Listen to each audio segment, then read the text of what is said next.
Good morning. I'd like to call the September meeting of the Hardyville Planning Commission to order. First order of business, invocation and pledge of allegiance. Rich?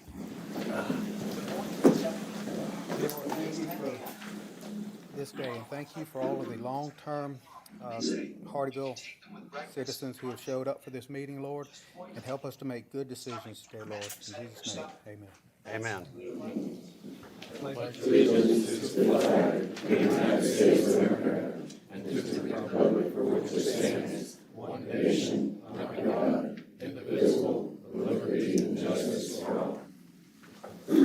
All right, before we get going, please, everyone, silence your cell phones. All right. First order of business, approval of the agenda. Commission members, does anyone have a recommended change to the agenda? I do not. Move we accept the agenda. Second. All in favor? Aye. Motion carries. Next item on the agenda is public comment, and this is public comment not associated with New business. other new business on this agenda. Do we have any public comments? Seeing none, we move to old business. Do we have any commission comments about the meeting minutes from last month? All right, I made some suggested corrections. Were they taken care of? Yes, they have been included as an addendum to the minutes. So- All right. Do I have a motion to approve the minutes? So moved. Second? All right, in favor? Aye. New business. I'm going to abstain from approving them because I wasn't here. Okay, so we got 4 with 1 abstention.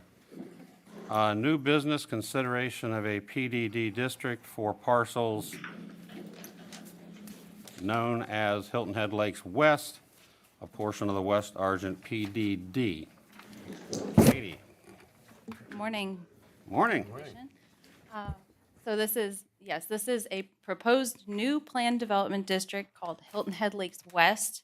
It is existing under the West Argent Planned Development District right now. So it will remove it from the West Argent PDD and make it its own updated PDD.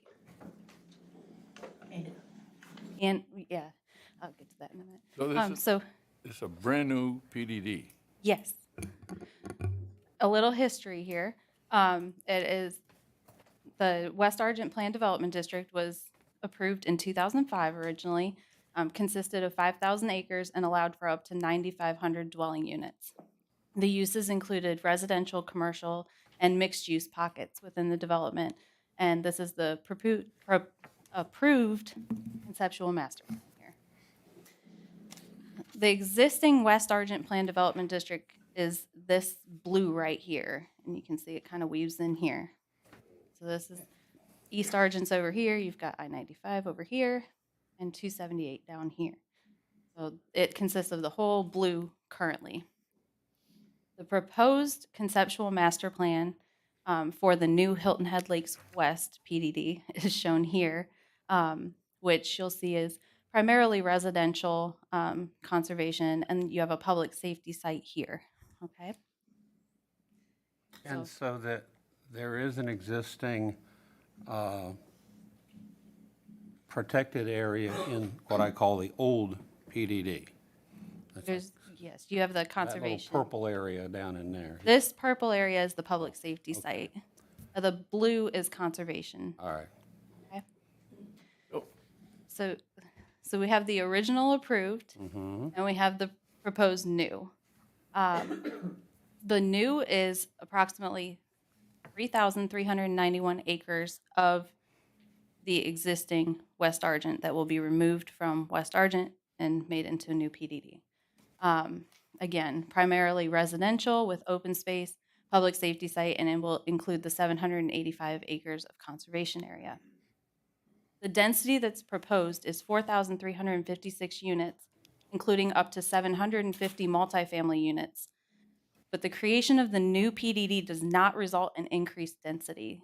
The proposed density is removed from the original PDD. So, go back one slide, please. that. To my recollection, there are no multifamily units, at least approved by master plans in that district. And this is just the PDD, so Right. any master plans would have to come back through. Multifamily isn't allowed use in the existing plan development Right, district. but which there are none to date. there are none built to date. Correct, okay, thank you. So the transportation element recommends that the city review PDDs and documentation and document transportation responsibilities and projects, as well as increase collaboration between city staff and SCDOT on transportation needs. This applicant has worked in coordination with the city and SCDOT to address mitigation for current and future traffic concerns related to 278. Also, through the development agreement, they are realigning the Road A, which was originally approved, in cooperation with the US 278 study and nearby developments. So that will be realigned with John Smith Road.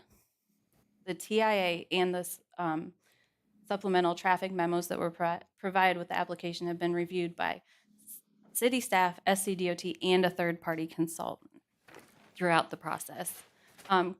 We'll continue to review connectivity at time of each site development permit as well. Land use element of the comprehensive plan and the natural resources element state that the open space should be a component of every development. This application proposes that each master plan that comes before you, if this PDD is approved, contain a minimum of 30% open space with a 10% active open space. Again, initial master plan applications will be submitted for each individual development after this PDD is approved. So I've tried to break it down for you here, and I'll try to be as quick as possible, but the creation of the new PDD includes improved coordination of transportation improvements, relocation of the fire station public safety site to better serve existing and future needs. Development is defined as primarily residential and removes the potential for RV parks or other uses that could encroach into the residential development areas.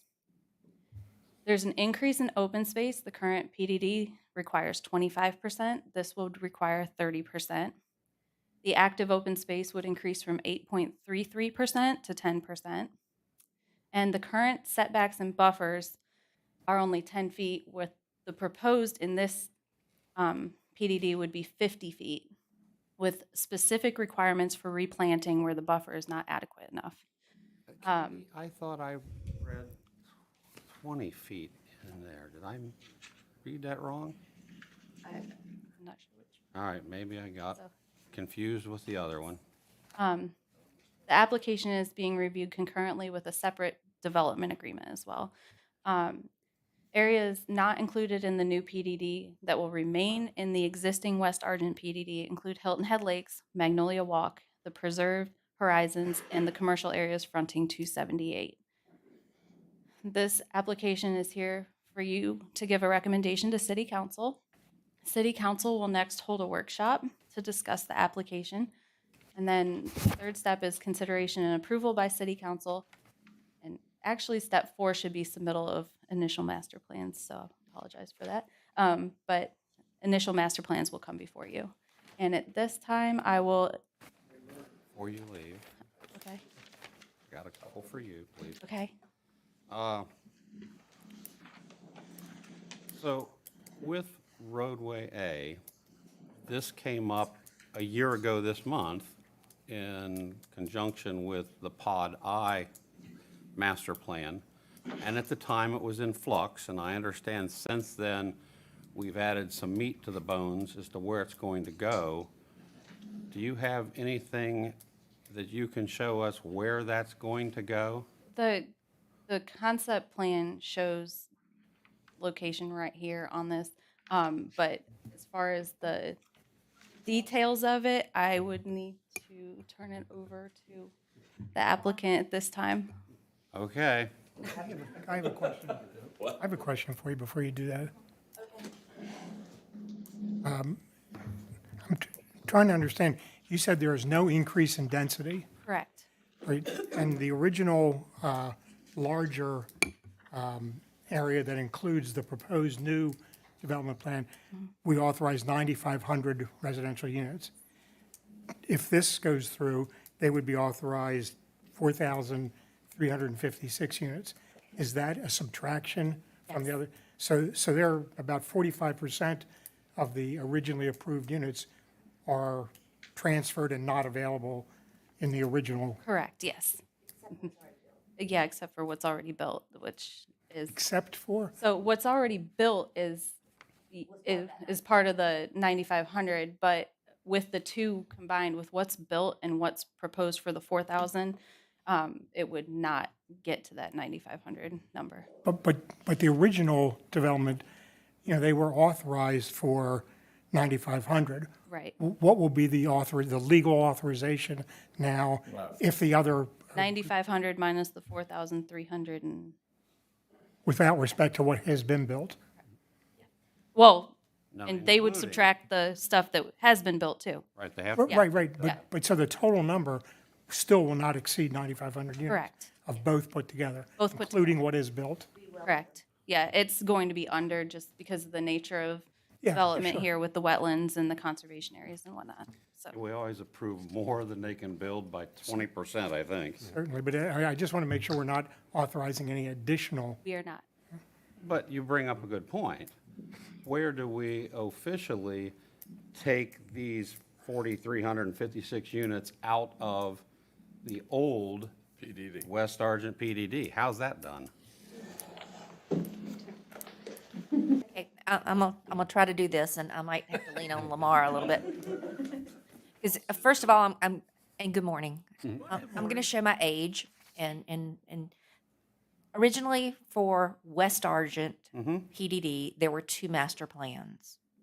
One master plan basically made up what is now Hilton Head Lakes, up to beyond, a little beyond Magnolia Walk. Had no conservation easement, had no any of that. It was for a number of different things, including a town center and all this stuff.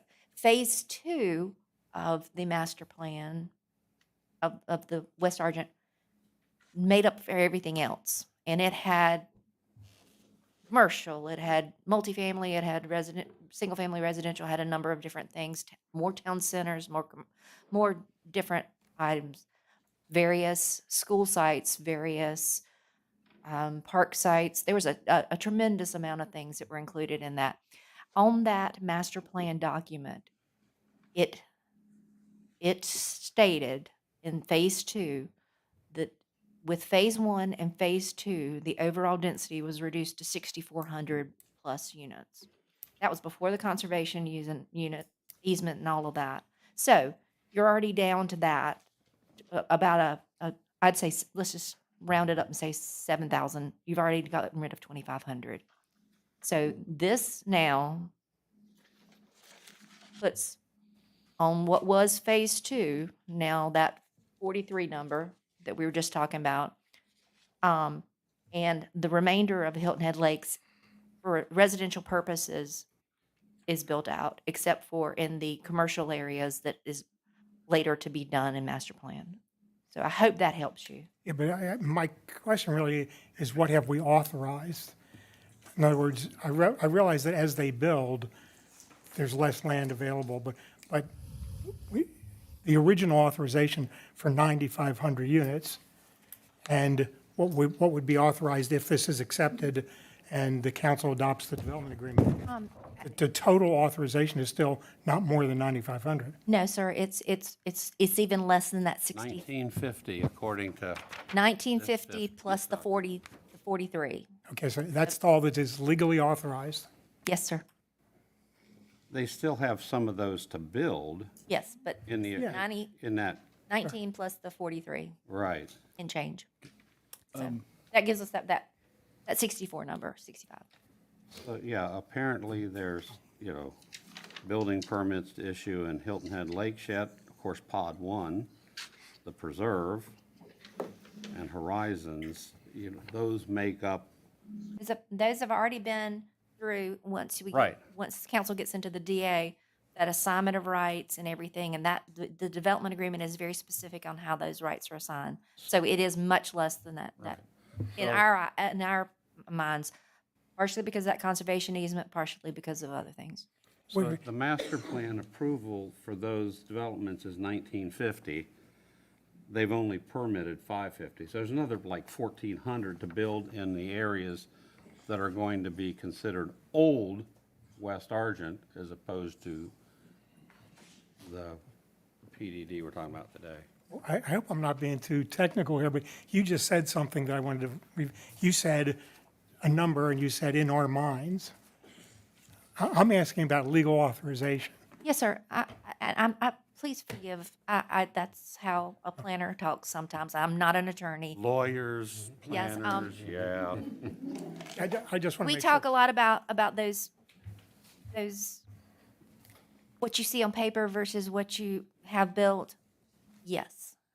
Those numbers that we're giving you are what's on paper. We sat down, Katie and I, and regardless of all the attorneys and other people that have been milling over this for a couple of years, but we sat down with the residential pipeline with all the documents, and that's what we came up with. And that 64 number is a good number to look at. But if they were to build more than that, they'd be over their legal authorization.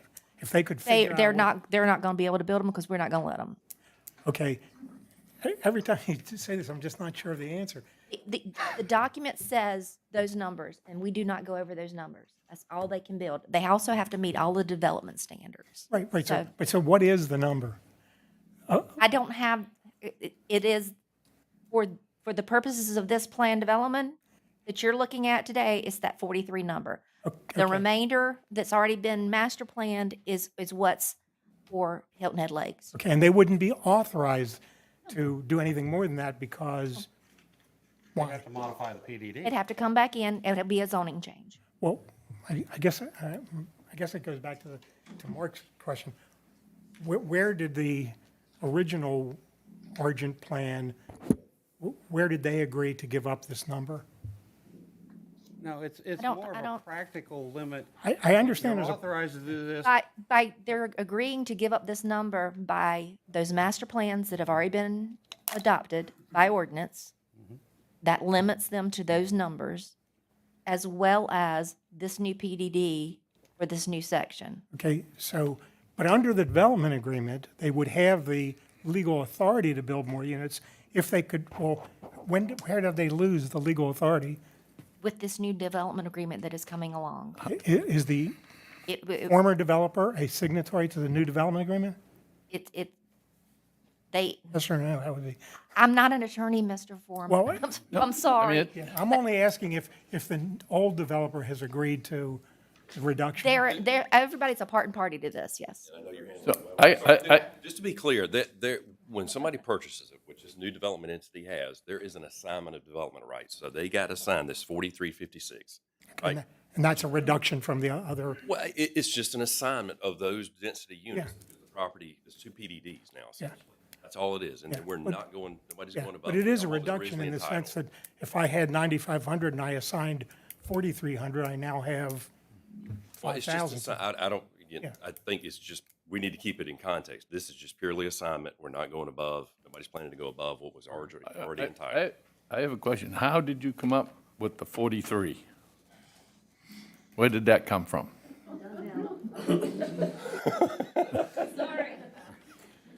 Brian? Do you want to? Well, it's per acre basis, is how these originally were assigned, and I think it was 2.7 to use. And I'm sorry, I don't have that number right in front of me, but just recalling from the others, it was 2.8, again, please don't quote me on that one.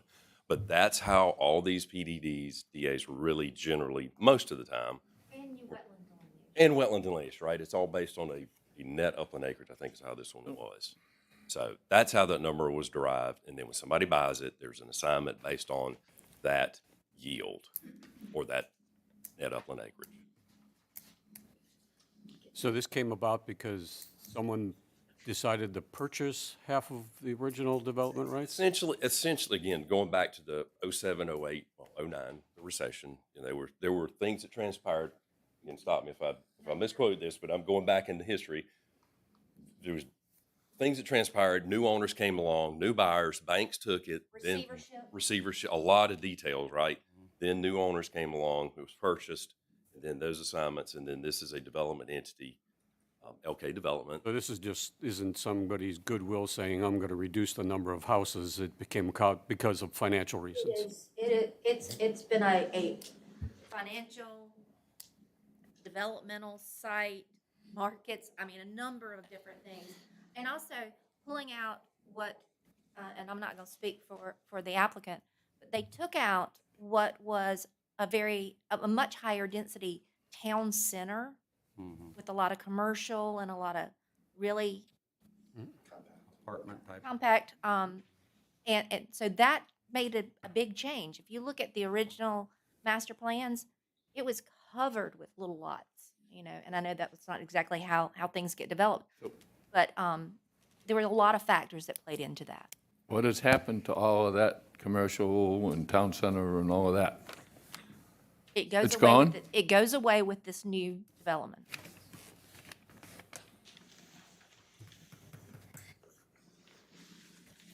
Okay. So what we had is. It's like any other excuse me, like any other rezoning where you change the zoning from something else, this resets the standard. And the other areas which are gonna stay in West Argent are already master planned, and we have a maximum number for them. And that's the, whatever I said, 1950 or something. So, all right. You ready to reset and move on? Yes, sir, absolutely. Well, did the question get addressed earlier? Sorry, when I went to come to the podium. Sorry, let me stop. Lamar Mercer, Thomas and Hutton Engineering Company, here representing LK Development. So we're gonna go back and talk about Road A, Yes, which is what started this. What believe so. started you towards the front of the room? I believe so. Yeah, so, sorry. There, yeah. So Road A is generally defined as where this line shows to tie in at the intersection with John Smith and Highway 278. It was routed over a little bit further to the west on 278, but through the ongoing TIA that has been performed by the city's consultant, it has been relocated and proposed to, it relocated as a proposed location to tie in at the John Smith intersection, which is, that location is subject to a ongoing MOU that has been provided by the city and being negotiated. It's a 4-party agreement. So when we kind of broached this a year ago, you couldn't get off the property without crossing somebody else's property. There will be some coordination related to right of way through out parcels. That is correct. And so that's been worked out. It is in process. There was a schedule, and I don't know if you have seen it, but starting this January, we're beginning that, we have this preliminary layout that has been formatted based on the need to tie in at John Smith. Further details of this final alignment will be worked out over the next 6 to 9 to 12 months, just based on, I mean, there's environmental constraints we have to consider, property ownership, things like that, to optimize the routing. I mean, this is something that's really important to get a second means of egress out of that. Absolutely, and that is part of the original PDD, right? Right. So that's part of, again, this PDD, separating it from the original one, having this obligation that was already there. It's just further refinement of that. It's just a year ago, when we talked Pod I, it was like, where we wanted to go doesn't exist anymore. We have to figure out a new routing. And that is ongoing. Again, please keep in mind, there are environmental constraints that we have to respect also. Okay. Anybody have any Road A questions? Yeah, I do. When do you plan on building Road A? Mr. Talbot, we're beginning the process of January of assessment of the wetland areas and any environmental constraints. Keep going back to that, but Is that going to be your construction entrance? no, because it's going to be some time before that's constructed. There's a schedule that it takes Still going to approximately. run all the heavy equipment up the boulevard? Well, there's a question from a practical perspective, how I mean, quick this will start. I personally have some safety concerns. Because you have people walking, you have people riding bikes, and you've got some people in Hilton Head Lakes now that are out there in their golf carts. And I'm gonna tell you, I live in Latitude Lakes, and I deal with the construction trucks, that a stop sign is a suggestion. And a speed limit to the dump trucks and cement trucks is a suggestion. So I do have a concern. I have a concern for safety. And with the buildup of Mag Walk, you've got families up there with kids. And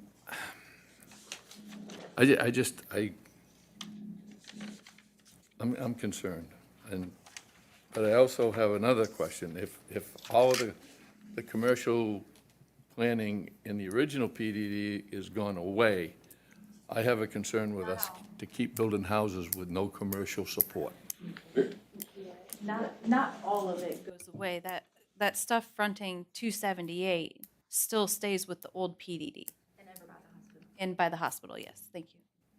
There's no commercial up in the neighborhoods. No, there's no commercial plan, but it's in it, like Katie had mentioned, there's still planned, and it's part of the original PDD, this commercial area, mixed use area, We got to get. as well, and gas stations to support Well, people. well as you'll have Morgan on the other side. Yeah. So, understand. with the exception of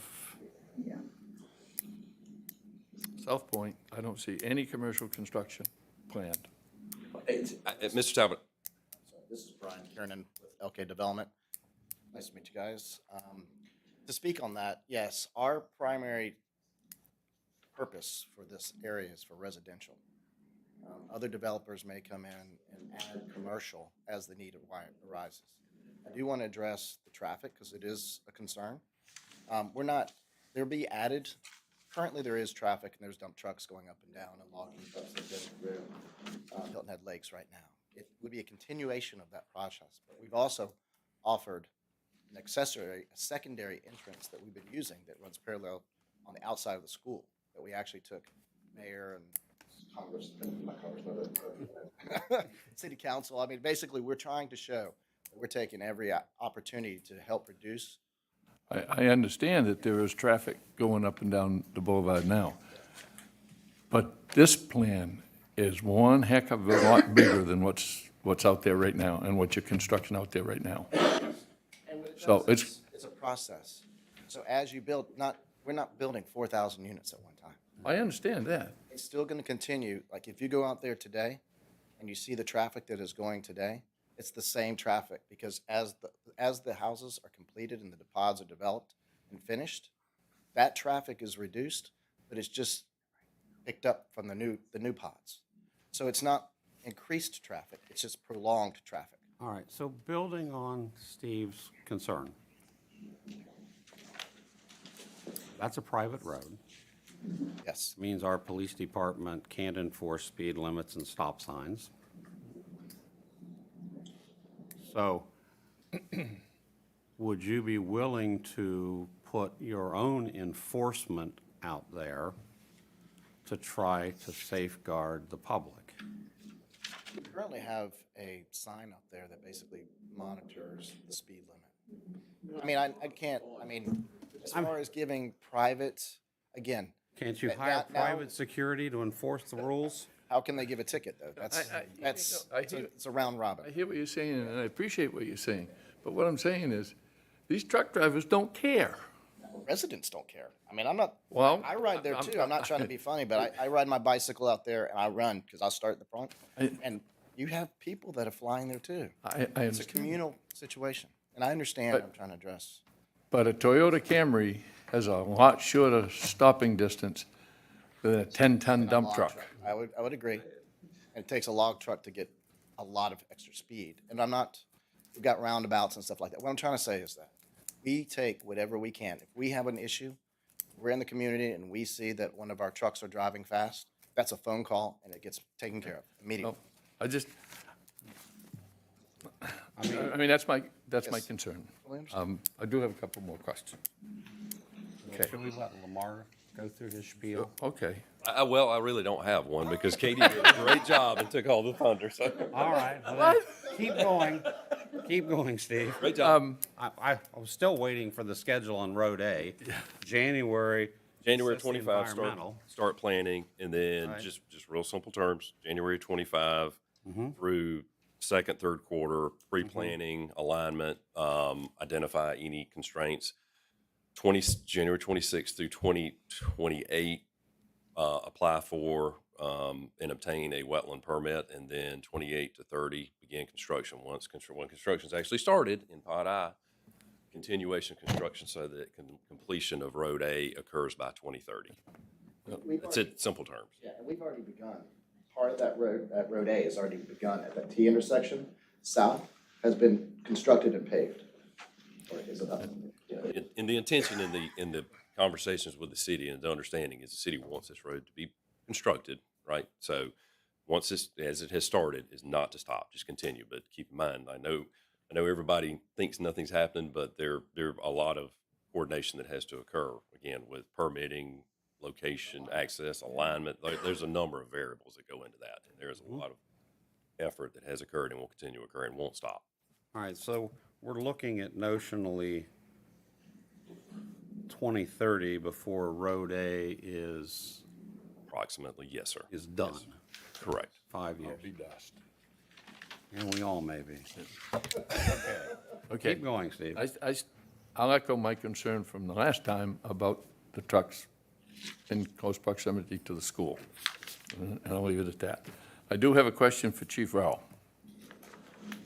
With the relocation of the fire station and the acquisition in Margaritaville, how is that relocation going to impact the overall area? We are currently looking at the overall area in conjunction with the station our proposed station that will be in Margaritaville for the best service area in there, moving it further in. If you look to where the planned fire station location inside of Margaritaville is, it's only like 1.7 miles from the existing station. We're moving this one further up into the community to better serve the community, both with response times and ISO. So one station becomes two spread out farther. Well, yeah, because there is a public safety section in the car track. So, Yeah. yeah, so That's the new you're taking the two, Margaritaville. yeah, you're Yes, taking the, and there is one in the West Argent as well. We're gonna, eventually, when we get to that point, we have the existing station that will stay on board until the new station will be built, and that will be in the future as needed. okay. That's great. Thank you, Chief. Next. I'm done. All right. But I Staying on may that have side of the room. Let me have something. Jeff?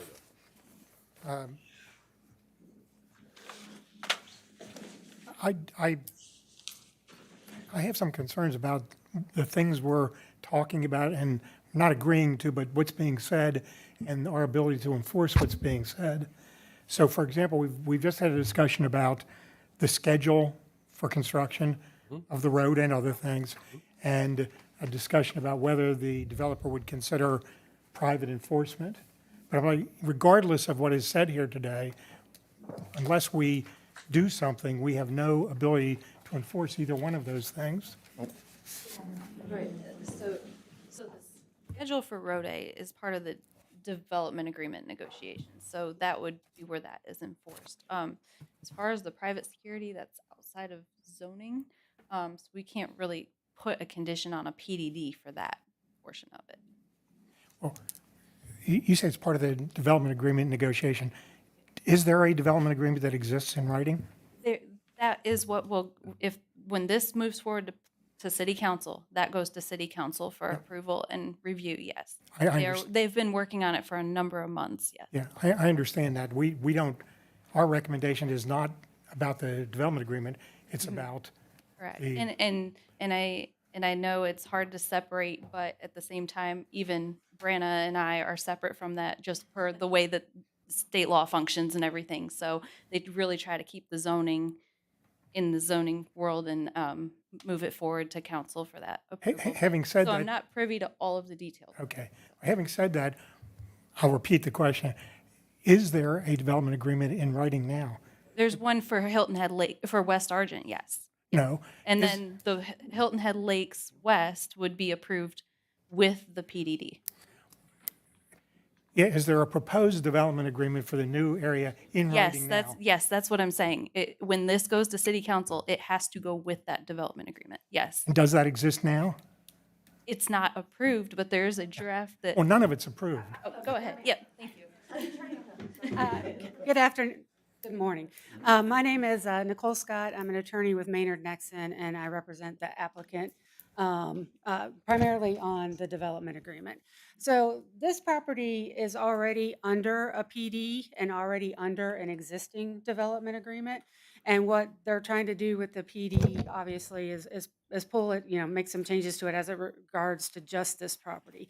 Similarly, with the development agreement, they're wanting to amend the current development agreement, which gives them the right to build all of these things that they're already talking about, and amend it so that we can address some of these concerns regarding Road A, making sure Road A gets built, putting in some of structure and some parameters around that. So has been an amendment to the DA submitted to the city for review and comment, and that will continue to be discussed and negotiated comments, and will go forward to the city council as they mentioned.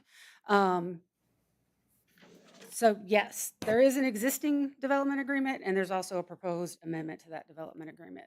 Is it an amendment or is it a new development agreement separate from the, It's an amendment, okay?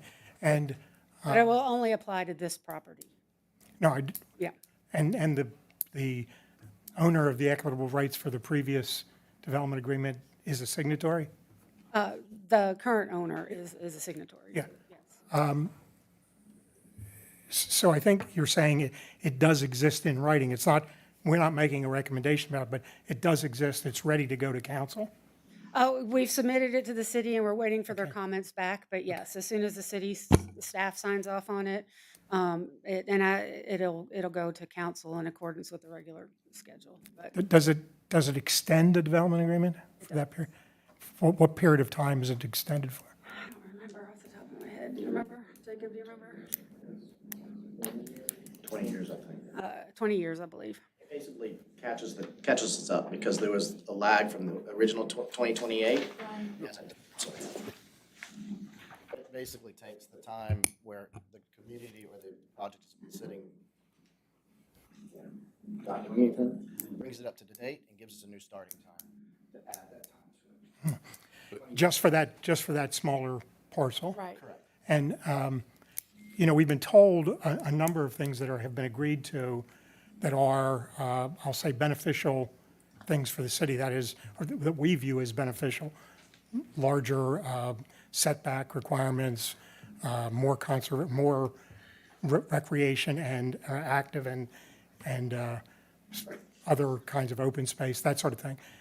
Is there anything what has the city given up? What are you asking to change other than the things that have been mentioned?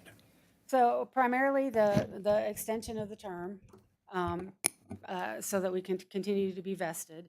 And I don't know that the city's giving this up. It's actually a benefit to them. So under the current development agreement, the obligation is actually on the city to build Road A once funding's available. So this amendment to the DA takes that responsibility off of the city, and puts it entirely on LK Development. So that's another benefit to the city. I would have to defer to staff to see if there's any take on what the city may be giving up.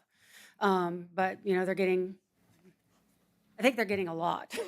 Fire station space is being. I think that, yes, it is most definitely a give and take, and Mr. Sembor says that to us all constantly as we're working on these things. One thing is we need Road A for 278 and everything else. They moved that intersection to John Smith Road because it makes more sense for the whole corridor. There's a number of different things. I am really pleased with the maintaining that conservation easement. I know that's a lot bigger than just a zoning thing, but, and making sure that we know what those numbers are now. That 9,500 number was a scary, and it was kind of in different places. This simplifies everything and makes the processing of these future applications a lot more simple. Apparently you have seen this agreement, I guess. I see pieces and parts of it. Okay. We don't get privy to All right, all of okay. that. Presuming that I understand what you mean by give and take, I mean, all negotiations are a matter of give and take. What did we give? I don't have all that information because I like I said, I know pieces and parts. I don't know. Have to come to the council meeting. As far as zoning goes, though, we're getting an updated document with better standards from our perspective, from staff's review, because we are getting those increased buffers. I know the 10-foot buffer that existed before was a little scary in some of the IMPs for, we wanted to really make sure that the landscaping was right to protect the neighboring properties. But this one not only gives us that buffer, but it also gives us landscaping standards that we can pull in at a later time if we don't see that the buffer is adequate enough with the existing. So from a zoning standpoint, I think they're more in compliance with the current MZDO standards instead of the 2005 standards. Absolutely. Yes, and they are, so yes, so anything that's not specifically listed in the PDD defaults back to the existing zoning ordinance, which is the February 2024. So you have the most current standards associated with that. And the thing that has been mentioned that the developer wanted was a longer term. What is the current term of that PDD? PDD doesn't have a term. I thought it was like Well, I'm 35 sorry, the years. development agreement. I mean the development agreement. It's separate from. Give me one Yeah, it's second. separate. That's, Generally speaking, I don't want to speak. Yeah. Generally speaking, it was probably 30 years, maybe. But 30, they're based on 35, yeah. by state statute, it's based on the size of them. Right. well, I don't. and I know it's been amended. I'm just not sure when that term will expire. 2025 with an extension, An extension. which doesn't give us time to finish. Right. Okay, Because all right. again, we lost the period from 2000 to essentially now. Well, that's what I wanted to know. That's it. All right. You got to follow on. Yeah. You said that if it isn't specific in the PDD, it falls back to the old zoning. No, the There's a 2024 hierarchy. zoning. New zoning. Hierarchy in all these where the development agreement sits at the top in PDD, and if it's not there in ZDO. So falls under this, under this MISDO. Right. It's in section C dot 6. With the new PDD, it would fall under that MZDO. Okay. If it stayed in West Argent, it would fall under the old MZDO that was approved with it back in 2000. So this is not going to be called West Argent. It's new. This is the Hilton Head Hilton Head Lakes West is. It's going to fall under the fall under- new MZDO. Okay. All right. Rick? Thank you. All right, Jeff? I'm pretty much with Rick. I think everybody else has hashed everything out that's gone through my head already. Oh, maybe we have, maybe we, No, you always have more. I know. Do you have any concept of how much of the 2,606 acres is upland? It's not listed in there. Typically, you list uplands and wetlands and it doesn't allude to that. Look up the actual, Yeah, where's the? Zoom in. on the actual. It's at the, sorry, it's at the top of the map, right? You guys have a copy of that?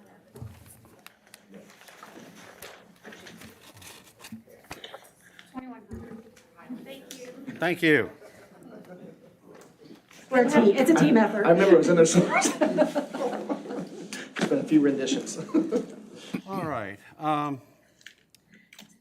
This is for my own education. What is a Corps of Engineers 404 permit and what is its significance? It is It's a permit to impact any wetlands, essentially. Which we do that. There's different sections through the Corps of Engineer, through statutes and all that stuff. It's that particular requirement established through the EPA is called a Section 404 individual permit. And that's all it is for wetland impacts, and it's for preservation and buffering of remaining wetlands. So we go through this with every Single one of them. It's just Nothing- normally not stated as such to it's- cause me to question it. Yes, but it is an existing permit that has been in place since, I believe, '06. All right. There's a couple modifications, but since that's it. All right. Are manufactured homes permitted under this PDD? There's not. You got, you exclude mobile homes, that's a specific exclusion. But you're saying manufactured homes are not going to be allowed either? Correct. Okay. I think that's part of the, It's part of the part of the- MCDO. we wrote that in. Sorry, that was. No, and it is. If it's not specifically called out in the PDD is not permitted, it is in the MCDO. And then every IMP that goes through also goes through this whole entire process. Yeah. To be reviewed. And, so you have multiple layers of being able to make sure that it's caught, make sure it's not sliding, make sure that no units are getting added, no things are being excluded. It's just, there's a lot of layers. All right, don't go away. I want to talk about historic resources. In the Pod 1 IMP a year ago, we identified a cemetery and how it was going to be protected. Are there any other historical resources in this area, in this 2,600 acres, the new part of which I assume you haven't really even explored too much yet? Have you found any other historic resources? The report that we initially got called out the cemetery that was in Pod I. We was also, on our IMPs, you'll see that we've identified that, we've called out putting fencings around Right. it, making access points, and basically, when we get to that section, then we will address that. On the rest of the property, nothing has been called out specifically. All right, no, There has been a study. no World War II airplanes or I don't think so. anything like that? You're correct in addressing you. There was a report prepared by R.S. Webb and Associates, I believe it was 2005, and finalized and approved by SHPO in 2006. There's a memorandum of agreement that memorializes the conditions and stipulations for preservation of the cemetery that includes a 50-foot buffer and some fencing and access. Right. And there are a few other sites. I don't have the specifics on it. I was looking at it last night just to go back through it and understand it, but there are a few. But by that MOA, there are a process, whether you Right. preserve it, you can go through a phase 2 and fully excavate it and curate it somewhere. So there's options to that, but that MOA is in place that memorializes how you handle those. So that's already done, so the Done. developer doesn't have to do anything new as he brings new master plans to it? No, sir, just It's adhere all to, defined. adhere to the restrictive covenants already approved. And when they come through, then they'll be addressed, as we did in the first one. But that would be the up ones. Okay, that's across the creek, or across the swamp. All right, so I was just curious if there were any Native American burial sites or slave cemeteries? As with prior conversations we've had related to historical resources, there's a document that does list what they are, but generally speaking, the State Historic Preservation Office prefers that information is not discussed openly that much in public, Yeah, so people don't go out and so just, people don't plunder it. but there's more than just this cemetery. There are a few others. I don't have the specific number I remember off the top of my head, but it's a few. Yeah, there, again, back to the point, there's an MOA that stipulates and controls how those are handled. And it's been identified and documented. It has. So as we go into those sections with the IMPs, they'll be addressed, acknowledged. Proper questions taken as governed. All right, that covered my questions. Any follow-up from the commission? I don't have any more. All right. Seeing none, don't go, okay, yeah, don't go far. All right. Do we have any public comment on this PDD change? All right, please come to the podium, identify yourselves, where you live, and you'll have 3 minutes to talk. Thank you. Kathy DeCoursey, 782 Ticton Hall Road in unincorporated Jasper County. I am here today. I hope that you have all received my letter and the documents on a recent Anderson County lawsuit against the Planning Commission for not asking the developer enough to prove the cemetery and burials. That Bryan Dam Cemetery, I have been out there several times. I am watching it to make sure that it is protected. In my letter, I told you that those corner posts out there were probably put in sometime in 1959 or later. The earliest burial out there was from 1880. We do not know if any burials exist outside of that. And it's a problem because this whole area was annexed into the city of Hardeeville, but the cemetery wasn't. So I guess it's a Jasper County donut hole. I am trying to work with Jasper County. Hold it. It is a donut hole. Yes. Oh. So we do not know the extent. We all know that through research of the Car Track, Margaritaville, the Morgan Track, that those were all part of J.A. Coleman's holdings, and it was part of a large plantation. So there could be burials outside of those corner posts that we don't know. So I'm concerned with us not knowing to the extent of really the size of that cemetery.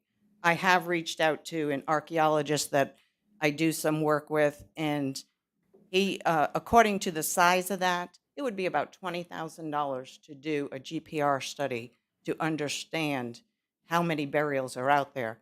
We know from the Jasper County Cemetery book that in 1996, there was 4 headstones and at least 30 indentations of unknown burials. So I am very concerned about that cemetery and knowing exactly how many are out there. They're probably slave cemeteries. All right, so what are you asking? That somebody do some ground penetrating radar out there. What somebody? Well, the developer, There you- outside of the borders of the cemetery, to come up with a plan to do ground penetrating radar to make sure there's none on their property. So anything outside the posts is in Hardeeville? Yes. Only the stuff in the post is in Jasper County. What a silly arrangement. Well, yeah, Brana, some help. Once again, good morning. I'm gonna do the best I can with this one. The purpose of our requiring the cultural resources survey and all of that is for experts in this to identify it, to identify these sites and identify where these artifacts are. And that's the information from a planning and zoning perspective that we go by. That's why we require it. Some other jurisdictions, I'm not sure about the ones that Ms. Corsi sent out, do not require that. We do. And we have no mechanism in our thing to require those ground penetrating surveys or anything like that from our perspective. So that's what we have. We rely on that survey that was done back in the past. That's why the developers hire these people to find these things, and we keep it on file as well as SHPO, and it has to have it approved by them. So that's the best I can offer you on that topic. Yeah, and just to go one step further related to the request for ground penetrating radar, when this area was identified, R.S. Webb and Associates perform the assessment based on SHPO and state of South Carolina standards. And they do it based on transects, and they do it like every 2 feet or whatever the interval is. You start wide and you start narrowing it in, and they use little rods and they poke in until they identify some resistance to understand where they are. So don't believe anything further is required, which is why they identify and limit it down to where they know the known resources are, but just as an extra level of protection to address the concern of maybe potentially existing ones outside of that area that's identified, a 50-foot buffer was placed around that site also. Okay, so what is in the posts? They went 20 feet outside of that, just to be sure? They go some distance out. Maybe it's 20, I'm not sure. So they have already done testing outside of what we have identified as the area to be Right. protected in the developments. Right. They do a generalized area. They know the general area, right? And you start doing the ground testing itself to actually identify accurately what the size of that shape is, but just to account for the potential of some areas missed based on the testing interval, a buffer is placed around it for preservation also. And we're adding 50 feet on top of that? Well, there's a 50-foot buffer around what's identified as the cemetery. Okay, there's a 50-foot buffer And around. based on the testing, the ground testing that was performed, Okay. physical testing. So the 4 markers, that's the cemetery as you know it. The donut hole has been brought to that. You went beyond that by 50 foot. There's a The 50 buffer. Sorry, there's a 50-foot buffer around the identified. Outside of the 4 marker posts. Yeah, it is. I don't have it. Do you have a comment on that?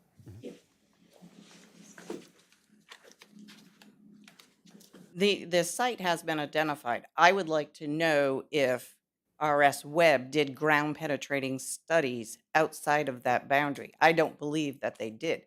And if you know anything about African American enslaved cemeteries, they didn't use coffins. So poking is not going to do anything. You're not going to reveal anything. But you had made the comment that you had saw indentions that you thought were. They're inside of the, Are they inside of that buffer zone? they're inside of that buffer zone. Covers that area already. Yes. Okay. I would like to see that they did actual ground penetrating in that buffer zone to show that there are no further anomalies in that ground. All right. They complied with the state requirements to identify that.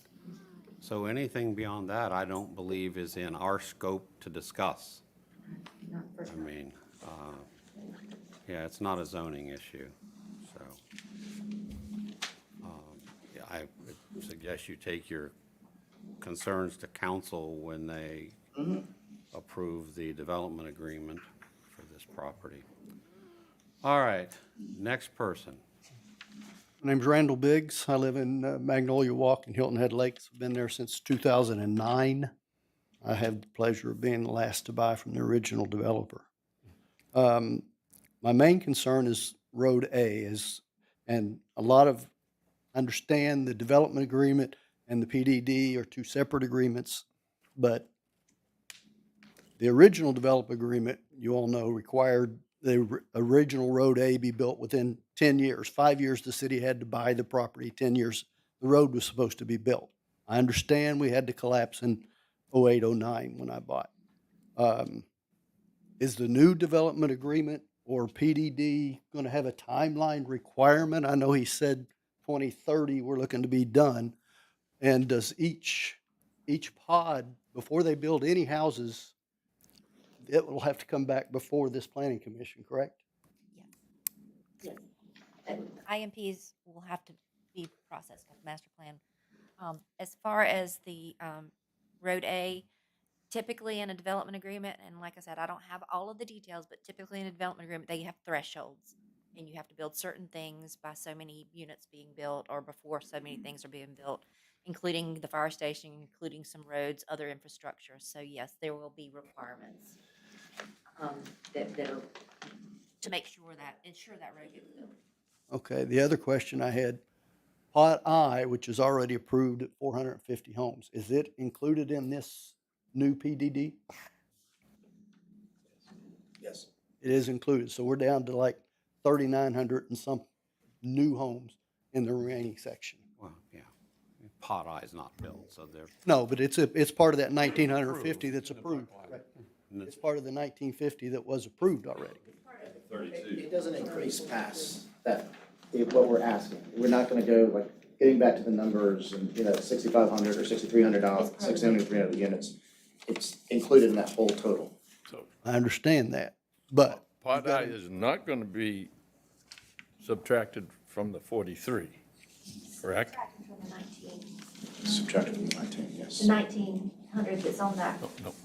it's This- outside. this new pod has 43 whatever Yeah. total. Pod I. Pod I is in is that. With West Argent. Pod I is gonna be in Out the, of this. it's clearly in this new PDD. But is it part, is their 450 homes part of that 4,300 is my Yes. question. That's, I guess that's the question. I think for planning commission's purposes, as well as future for council and the public's, we'll make sure we have a chart of exactly what those numbers are. I think we get so involved in the numbers that we know what we're talking about. We make it very clear for everybody, and we'll have that most definitely if all goes well for first reading, and make sure that everyone knows exactly what's going on.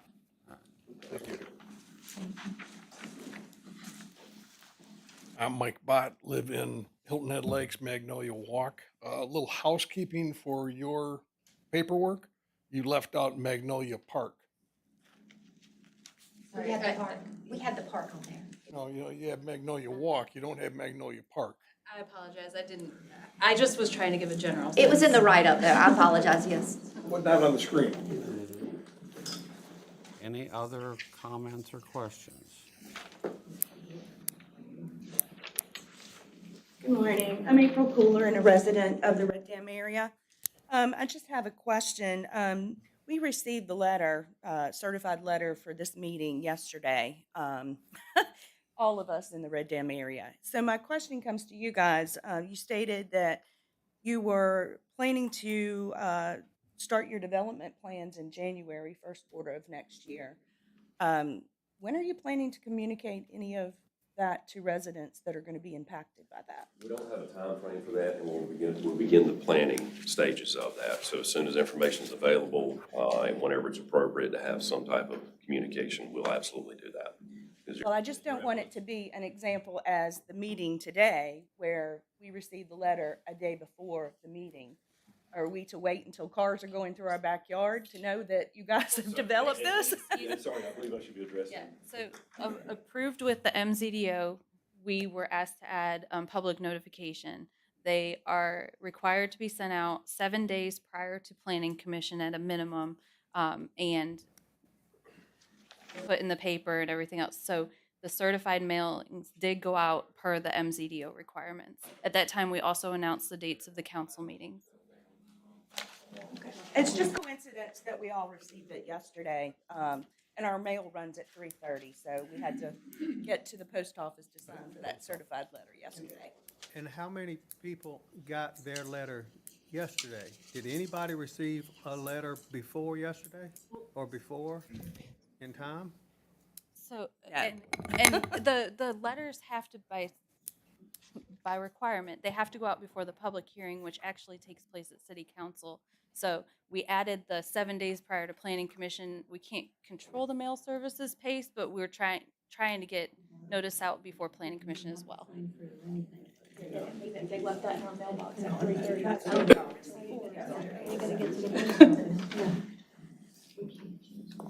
And I think it was quite a surprise to those votes that any of us were here this morning. I would be And I heard several comments as we walked in. To receive the letter yesterday, this many people to show up is interesting, but surely not, You've been to Red Dam. It's a very interesting city. yes, I have. Yet, if the letters went out when they were supposed to, and you didn't receive them till yesterday, that's not the planning department's fault. I mean, I live in Margaritaville. I get mail maybe twice a week. Because if whoever's delivering, if whatever's on their mind that day, if they feel like delivering, they do. If they don't, they don't. So I would, Do you have proof of when these letters were sent out? Okay, because I would like to see that. and I then, think many of us would. We won't provide it right this moment, but after the meeting, I'll be happy to. Absolutely. and what I would do is I'd go to the post office and raise you know what. Well, it's awfully funny that we all received these on the 17th. Not just one of us, sir, all of us. No, it's about, So there must have been some timing there. I still would blame the post office. Because if Well, they sure what didn't have Katie. a problem sending me my tax Well, notice if yesterday. If what Katie said, if they complied with the MZDO and they went out a week ago and you didn't get them till yesterday, that's not their fault. Well, you can provide the document that you guys sent it out on time, and then I'll take it up to the Yeah. post office. That sounds fair. I mean, it's, All right, so that, but the bigger issue is, how do we keep the Red Dam community apprised of the progress of Road A and allow them to, I assume amongst other things, you're gonna wanna comment on the routing. Yes, sir, it's very concerning. If I look at the map today, it actually goes right through my backyard. I would say this, if the citizens of Red Dam are not informed early enough, I will vote every time to postpone till the following month until I know that everybody is getting what they need. Because this is concerning to me, I can assure you. If I might add something to it, April's my daughter, so I can talk over it. What is the town of Hardyville making a ruling on the Red Dam community, the houses along in there, when it's not in the town, it's in the county? You have no jurisdiction over that area. I'm not So ruling on this it. developer or this board should not be making any rules for Red Dam. It's not in the town of Hardyville. And if they don't know that, then they need to we go back are. to square one and start with a development plan. Because I've heard this lady here, bless her heart, I reckon she was doing it fast. But with the arrow, she was showing the entrance, showing y'all where the 278 entrance. That arrow went 10 miles one way or the other. And nobody knows yet where it's going to go in and where it's coming out. I don't think. I don't know how y'all in good conscience could even vote on such a thing as this. I- I've been on the boards like you. I've been on this board. And I know what you're up against, but there's too many iffy things going on here. Well, this They is gonna just be a need- public They road, just need right? to tighten up what they got and let people know what they're doing. How many homes, you can't tell me this developer don't know how many houses he's gonna get in there, how many miles of curbing it's gonna take. He knows everything about it. He ain't going in it by the seat of his pants. He's got this figured out, or he's got somebody in the wings to buy it once it's done. So, irregardless of that, I hope they make $1 billion off of it. But I'm just simply saying, don't leave the little community sitting there holding the bag because they wanted to do it the way they wanted to do it. Well, they're gonna need, and again, outside of our purview, they're going to need right-of-ways, easements through whatever property they impact, and that'll have to be worked out. Proper way to go about doing And that. they'll follow the law. But to his point, that is in the county, sir. Our properties are in the county, That's not county. in the That is city. not Hardyville. Right. Hardyville has no jurisdiction on that ribbon of houses. I don't know if any of y'all been in the Red Dam area. Yeah. But it's a ribbon of houses that runs along there. And the town's got the park over on this side, and the town's got the property you're looking at now behind it. But that ribbon of houses goes through there and goes out the other side is county. Has never been annexed into the town.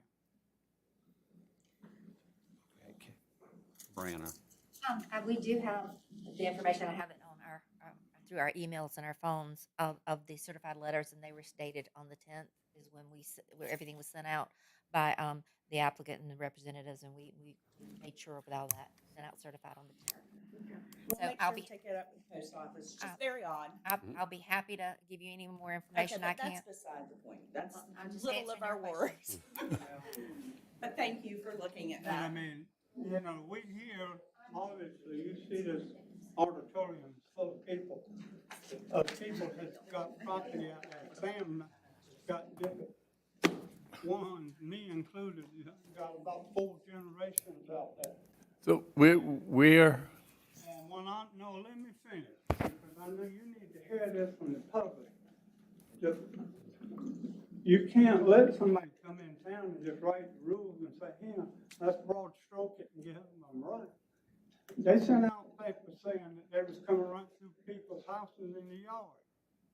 Now, you know, I know the legal system enough to know you can't do that without a fight. I understand that. But this board can avoid a lot of that fighting by saying, hey, how are you doing this? We can't give you an approval in the county. You know, this is county. We're not. so where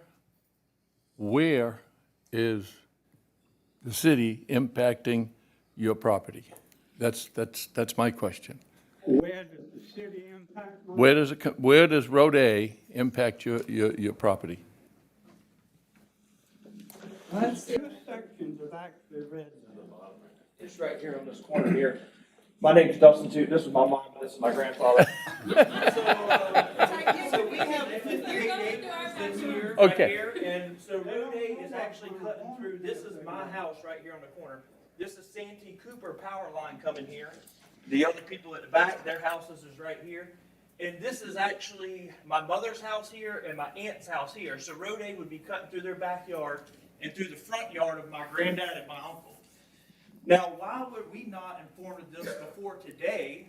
If they're preparing to come through our property, I would think we should have known in advance before They yesterday. need to answer those questions. They haven't decided totally on that road yet, but they're sending out letters. One question. You did- What he just said, is that true? What he just stated? There is a section in the middle that we do know that is just. It's our property. That's correct. Okay. And then also, your property is touching Red Dam Road here, why would you not tie in here? And then it would give people the option to come around on Frontage Road or come through Red Dam instead of taking people's property that's been in our family for over 100 years. I think I can answer that question. We don't want heavy traffic going up that frontage road interfering with the hospital. Okay? You got a school there and a butterfly kingdom was approved there? In our neighborhood there. Well, I would not want to send them on the front road, we dump them in the neighborhood. Okay. Well, it would be the same thing as you were talking about earlier, sir. The traffic coming through right there in Hilton Head Lakes, we're gonna be dealing with the same thing. I'll send it. All right, all All right. right. Point of order. We got too many people talking. One at a time. Person at a time. We hear your concerns, and there's obviously some coordination required between what the developer wants to do and you guys. It's outside of our scope, as you've said. So, you know, we have said that there has to be a road. How they get it there, they can't do it without your buy-in. That will ultimately be, that'll be turned over to, as a public road at some point. But let me say this, and I'll sit down. I've been out there for 50-some years, okay? And I'm telling you, when they first started to develop that piece of property, the first original developer, they were gonna put a road in there, but that road was coming out down by the lakes down there. Yeah. And where they could service the schools and everything. Now, all of a sudden, we're talking about bringing it right in the middle of these houses. I mean, that, you know, you take it from that. I certainly understand. I was mentioned that we don't care. We most certainly care about everybody's property and everybody's. That road has been in there for a number of years in the development agreement. And it is something that many people are passionate about. We can certainly provide you information on Road A as it's coming along and as the development agreement and all of that portrays. We're not talking about that today because we're talking about zoning of the properties that are within the city of Hardeeville. Yes, that's a big part of it, but that's going to be handled as we move through council. I'm happy to help and give any information that we can and assure everybody nobody's going to take anyone's property. That's not what this is about. Happy to, I just want to focus a little bit back on the zoning. And if we need to provide you more information or get you other things, we most certainly can do that. Okay, if this was approved though, as left and right of their property, how does that decision then affect a future decision that could be made for their benefit or without? If this road was going right in front of, We're not approving exactly where that road is. We're approving where it's coming out of property that is in the city of Hardeeville. but if that was approved today, how would it affect the future? This is just a recommendation to city council. City council will have that development agreement as well as the zoning. And they have workshops typically, they have public hearings, they have a number of things. And that gets worked out at that level. So I through guess that. what I'm saying is the road that they're in protest of could be changed in the Absolutely. future. But if this was approved today, would that impede how that would, No, would it take options away? no, absolutely not, sir. And I'm gonna look at the engineer for that confirmation. That's an accurate statement. Yeah, and I could just add on to this. This path right there is just conceptual in nature right now. Lamar mentioned earlier that the studies would start at the beginning of the year. Part of those studies is determining what's out there on the ground and what the best path forward is. So we obviously need to show connection through the unincorporated area, because we are required to build it all the way down to 278. But the exact location of where that road is going to be in that unincorporated area is still very much yet to be determined. And it is a public process in that happening. So we can't say today that road will be exactly there as it is now. It could shift right or left. So that will be a state road when it leaves the Hilton Head Lakes property. I mean, it's not going to be a private road down to John No, Smith. no, it'll actually be dedicated to this. So, It's to be dedicated to the The city city. with the intention, and part, look, we're cognizant of the issues, right, in the housing. So this was a concept. There's a lot of further in-depth study that needs to occur to finalize. our housing. apparently a lot of communication required. And a lot of, and it isn't, yes, agreed, a lot of communication needs to occur. But this will improve Red Dam Road because that eventually gets back on that alignment. So what is it's probably an issue with some of the conditions of roadway will ultimately get improved also all the way out to 278. Want to make sure I know that. Road, Red Dam. Richard Flippo, 18 Garden Road Drive North, Magnolia Walk.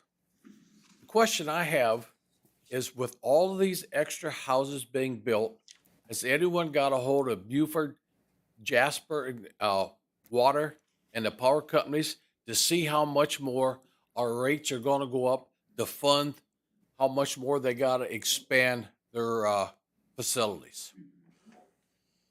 That's not our purview. That would be through the state. Right. And it's going to affect my rates as well as yours, and I don't live there. Well, a lot of the people where I live are retired. So am I. So am I. Okay.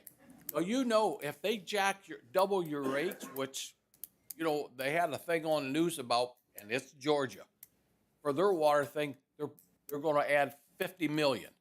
Yeah, but we can't, there's nothing we can do about that. The state public utilities or whatever the South Carolina's version of that is, determines the rates, not us. That is an accurate statement, yes. And we have been in coordination with the Water and Sewer Authority and the power company. Dustin Tootin. So what I would like to know, so they're trying to get approved for all this community built back there on the parcel.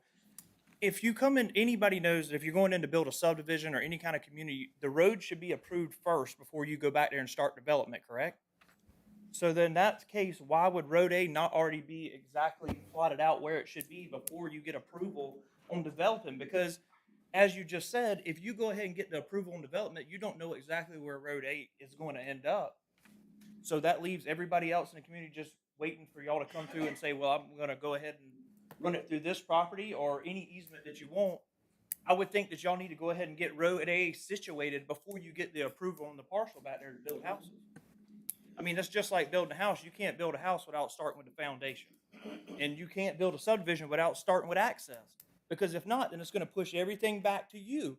And dump trucks and log trucks and all kind of workers go in through there. And then, so we need to know exactly where Road A is going to be so it doesn't back up on everybody living in traditions and then also on us. Here, I'll not respond. This doesn't actually approve the individual developments. Again, all the initial master plans have to come back through. This puts the zoning in place to allow for the residential uses and the public safety site and the placement of the conservation easement. No, it doesn't address his issue of I got one other knowing where thing to this say about. you haven't been recognized. Okay. It doesn't address where the road's going to go, how it's going to impact citizens outside of this area. And I would say, I have to agree with them that, you know, wherever they route it, there's land to be bought, easements to be agreed to, and it's a process. And it isn't defined today.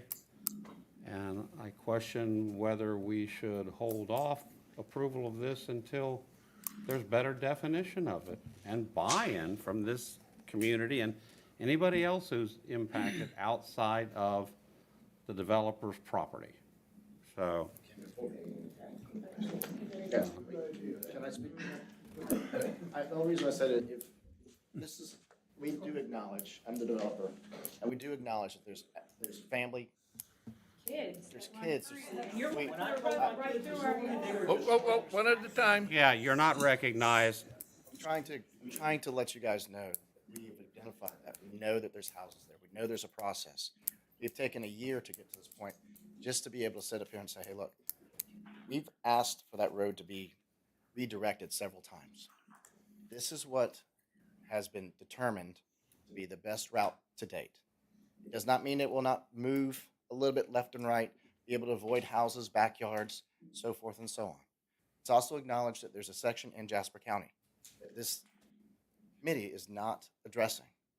We have a section where the yellow stops and then where the green starts pretty much all the way down there. What this also does is Red Dam, as you know, is not in the greatest shape. It's got potholes and it's a little rough. You know why? Why don't you tell the board why? Because your dump truck back there digging and then those pits just tore up the road. That's what I stood up here to tell you. If you'll check the records, that is a farm road. And for developers don't know, farm roads are not meant for dump trucks. So if you want to check with the state, which I will, you believe that, Yes, sir. that's a farm road. Yes, sir.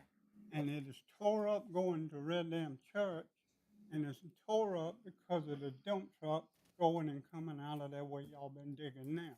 So don't come here and tell this board that. I live right. Well, they had to build a school too. So when they built the school, they had dump trucks and everything go through there. So anyway, the point is, what I was trying to make is, we're trying to improve the road. What this does.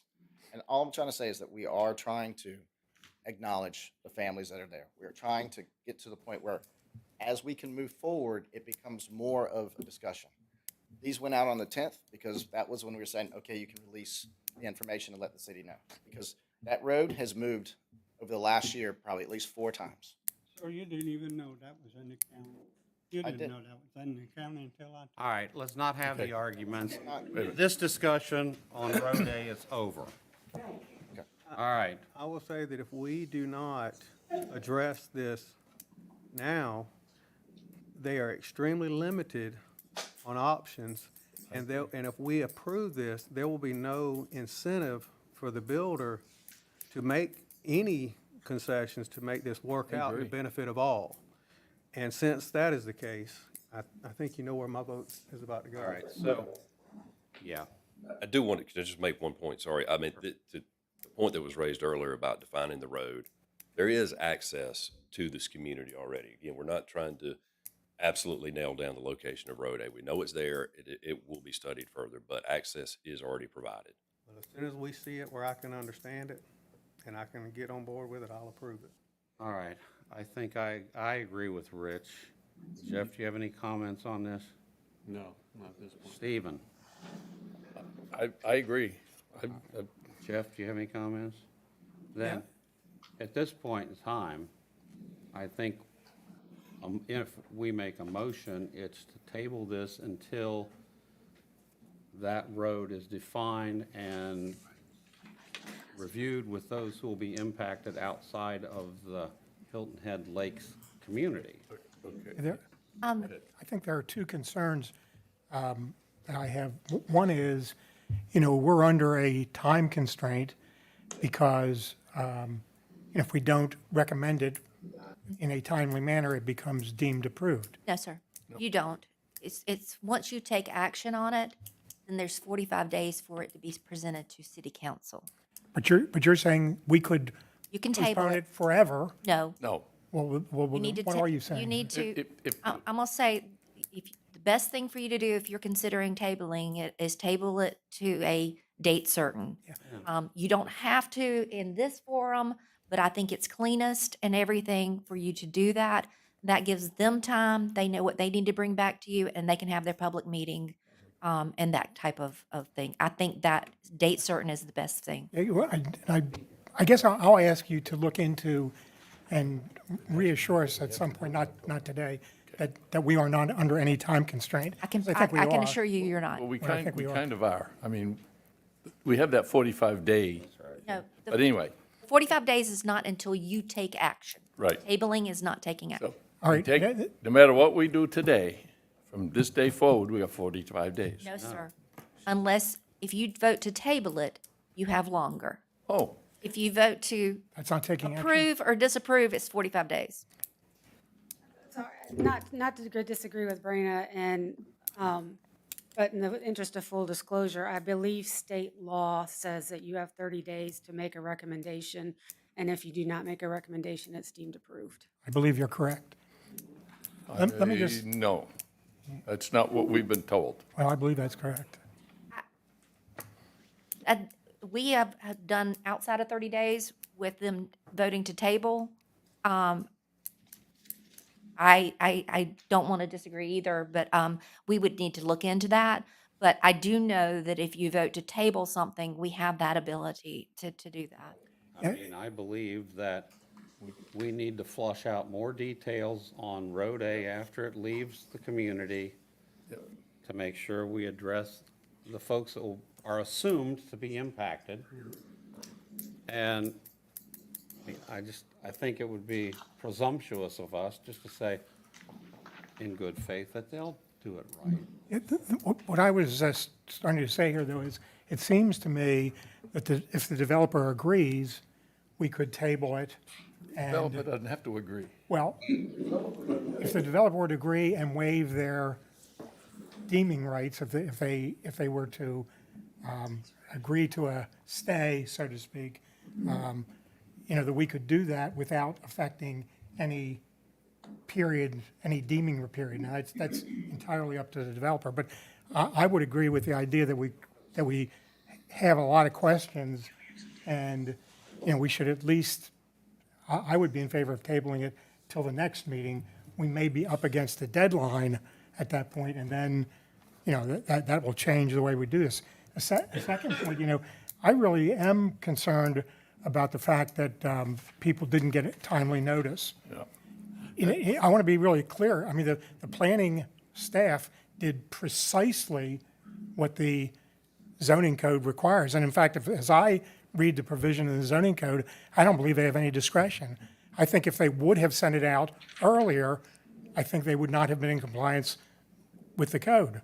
And that's our fault. That when, we just adopted this code and we recommended that it be adopted. I don't think anybody here recognized that this would be a problem, that a 7-day notice would put many people in the community in the situation probably of getting the notice after the meeting's over. I don't think anybody expected the post office to take a week to deliver a certified letter either. Well, they do. Exact- but, I exactly, mean, so- Hyattville Post Office sucks. Well, Let's not condemn the post office. Well, yeah, I can. And when I have insulin that's not delivered in a timely fashion and it goes bad, I can blame the post office. But anyway, moving on. I think we should use our considerable influence with the federal government to ask them to do a better job on that. All right, okay, off topic. I think that we should table this based on kind of the collective comments here. And I think that we ought to table it until a public meeting is held with the folks outside of the Hilton Head Lakes PDD to show them what's proposed and to allow them to come back here with informed comments. So that's kind of where I am with it. Scheduling another meeting isn't going to gain anything unless the community that's involved is informed. When's our next commission meeting? Second Tuesday or second Wednesday. I don't have my calendar. October the 9th. Yeah. 9th? Nice. Again, I don't think we bring it back until the community is informed of a proposed routing. I think you're in better shape to give a date certain, sir. But I mean, and not a routing within 500 feet left or right. And that I think, so the question to you, Lamar, I'm gonna defer. all right, fine, defer. When could we have a meeting to inform the folks that are impacted? And then once that's done, then we could have another planning commission meeting on this subject. I don't know how long it would take to pull together a meeting. I do know that I don't think we'll have any additional information on as to where that road can exactly be located at any such meeting. I don't think we could tell anybody any more than what we can tell them today. The studies, the wetland permitting, the number of, the design, all of that has to be done before the exact location can be determined. I can't tell you today whether these people's property are going to be affected or not. And we won't be able to tell them that within 30 days. You have a proposed routing. We have We have a conceptual routing. So I think what we're saying is, okay, that's your conceptual routing. Don't tell me that you can't talk about that and see if there's something you can do if we table this. Don't tell me that you can't come back and tell these people anything, because that's not the answer. Well, to be frank, what we have is we have aerial information. To be more specific, we'd have to have permission to get on their property to do environmental studies, which we don't have. We're not asked for it. And that's gonna take a fair amount of time to do. Probably more than they got. What is important to them is just as important. Their home is just as important as my home and your home and everybody else's. And it appears to me that there's little concern for that community is the vibe that I'm getting here today. That's the impression I'm getting. And I also am not hearing that there could be any other solution than what we saw today is what I've heard. Is that correct? That is not correct. First of all, I want to address the notice. The purpose of the notice is actually for the public hearing that is scheduled at a later date. It was not specifically, that's the required notice. They also included the planning commission date as a matter of information. So their notice has been timely for what the purpose of the notice is for. Actually, our MZDO does require That's, that's correct. The notice, specifically the requires notice, the notice for planning commission is required, not just, That's correct, but the letter notice is for the public hearing. The general notice that is required by state law and the ordinances has been complied with, which means it has to go in the paper 15 days ahead of time, and the property has to be posted. Rona, what's our commitment? Yes, the state law is, and what we've always operated from in the past, is 15-day notice for the public hearing. This is a public meeting. Planning Commission is a public meeting. Public hearing is held by City Council. 15-day prior to that, gets put in the newspaper and posted. In February, with the adoption of the new MZDO, we put in there the requirement for adjacent property owner notification. Still that same state law, 15 days. We actually extended it out another 7 days before Planning Commission to give people the opportunity to have that notification or knowledge of the Planning Commission. So- That's what it says, 7 days before Planning Commission. So our ordinance is stricter than the state requirement. Our requirement is stricter than the state requirement. Our requirement is 7 days to the property owners before a commission meeting. All right, but we're off topic. The immediate thing here is, what do we do with this PDD? Do we table it? Do we request that a meeting be held between the developer and those impacted? You have a proposed routing. Yeah, I understand it's preliminary, but you can come in with some maps in better detail than this that would, so that they would know what's going on, and that they can come back then after that to our meeting and have an informed set of comments. I mean, I think that, you know, if we approve this today, we're trampling over other people. Yep. To agree with Rick. Okay. So, I'm thinking table it until after a community meeting. All right. I move that we table the Hilton Head Lakes West Development District and Conceptual Plan PDD amendment submittal to, when's our December meeting? No, well, okay. No, you got to give a date. All right, fine.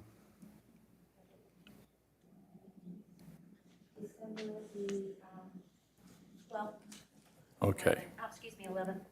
The 11th. To December 11th, contingent on the developer schedule a meeting with the homeowners and then come back to us. Because, yes, we represent you guys, but we represent the citizens of the city first. All right, do we have a second? All right, I'm going to do a roll call vote, starting with Rick. Do you agree with the motion that Steve has proposed? Table? Yeah. Until December, and also the prerequisite being a community meeting between the developer and those impacted by the proposed routing. Jeff? Yes, I agree. Jeff? Yes. Steve? Yes. I also agree. Motion is tabled until December, pending a meeting on this routing with the impacted property owners. All right. Mr. Chairman, if I could, just for the record, just note that the developer has not agreed to the tabling, and therefore. Doesn't have to. You don't have to. You're right, you're right. Doesn't have to. It's a deeming requirement. You're right. You're right that we don't, but there are ramifications from us not agreeing, and I just want to make it on the record. Thank you. That's fine. All right. We've been here for 1 hour and 40 minutes. I'm calling a 5-minute bio break. Thank you. Thank you very much. Appreciate it.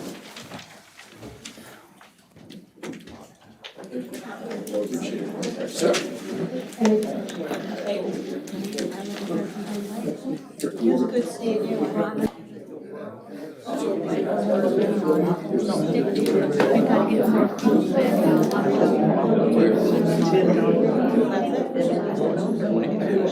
year.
the little sign out front, the little A thing that gives you what they pay their employees?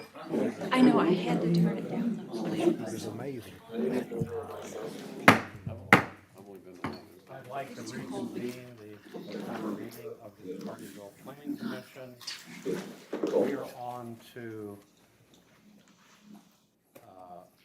discussion of a PDD amendment for parcel 042000200, known as the Hardy Station, bounded by 278, 95, and 17. I'm going to actually present B and C together, so we can do the But I only took one amendment. book out. the initial master. 2 votes, yes. So this is Hardy Station. It is bound by I-95, 278, and US 17. Back in 2009, a PDD was approved and an initial master plan was also approved. There was no development agreement at that time. The approved PDD is shown here. I'll go through some of the changes in a minute. Again, this is the parcel right here. You've got the Holiday Inn right here. This is exit 8, I-95, 17, 278. All right, so the proposed initial master plan is shown here, and it shows the arrangement of the lots and the access that's proposed. So there are 3 access points. This one right here, I'll get into in a little bit here. This is going to be a new road to get to the existing parcels here. So it does divide that front lot off. But then there's 2 main access points up here. And actually, another one up here. So Katie, So there's 4 exits instead Yeah, of 3? sorry. Yep. Because it says in the paperwork. But they're 3 going exits. to, it is, so the 2 right here for the initial master plan area. And then that could be a proposed 3rd. so in the discussion, there's a lot 8 and a lot 7, but isn't it really the same piece of property? It's the same PDD. It's just they're showing lots, yes. This is lot 7, this is lot 8. Ah, okay. And the then big there's lot 7. other lots over here. All right. So again, you have the old, which did have access off of 278 originally. That will no longer be provided. That is being closed off as part of the exit 8 improvements. So that's therefore the reason for this road right here. So, And I, so the present entrance into the Holiday Inn and that is going to be closed off? it's going to be relocated off of 17. Per the So there exit won't 8. be any access off 278? exit ramp I-95, is gonna be right there. when exit 8 is redone, SCDOT will not be having access straight off of The 278. exit ramp, yeah. And it has nothing to do with this project. Right, this is happening no matter what. So, 46.2 acres, mixed-use development, a large travel center, and then future commercial uses for potential retail, hotels, restaurants, and other general commercial uses. The economic development element of the City of Hardyville Comprehensive Plan recommends that the city work with others to increase access to local opportunities that can reduce overall commuting distance and cost for residents. This does provide additional job opportunities in close proximity to downtown, as well as future development in the Exit 8 vicinity. The transportation element recommends the city review PDDs and document transportation responsibilities, as well as increased collaboration between city staff and SCDOT on transportation needs. The applicant, as you can probably tell from your packets, has worked in coordination with the city and SCDOT to address mitigation for current and future traffic concerns related to 78, US 17, and I-95.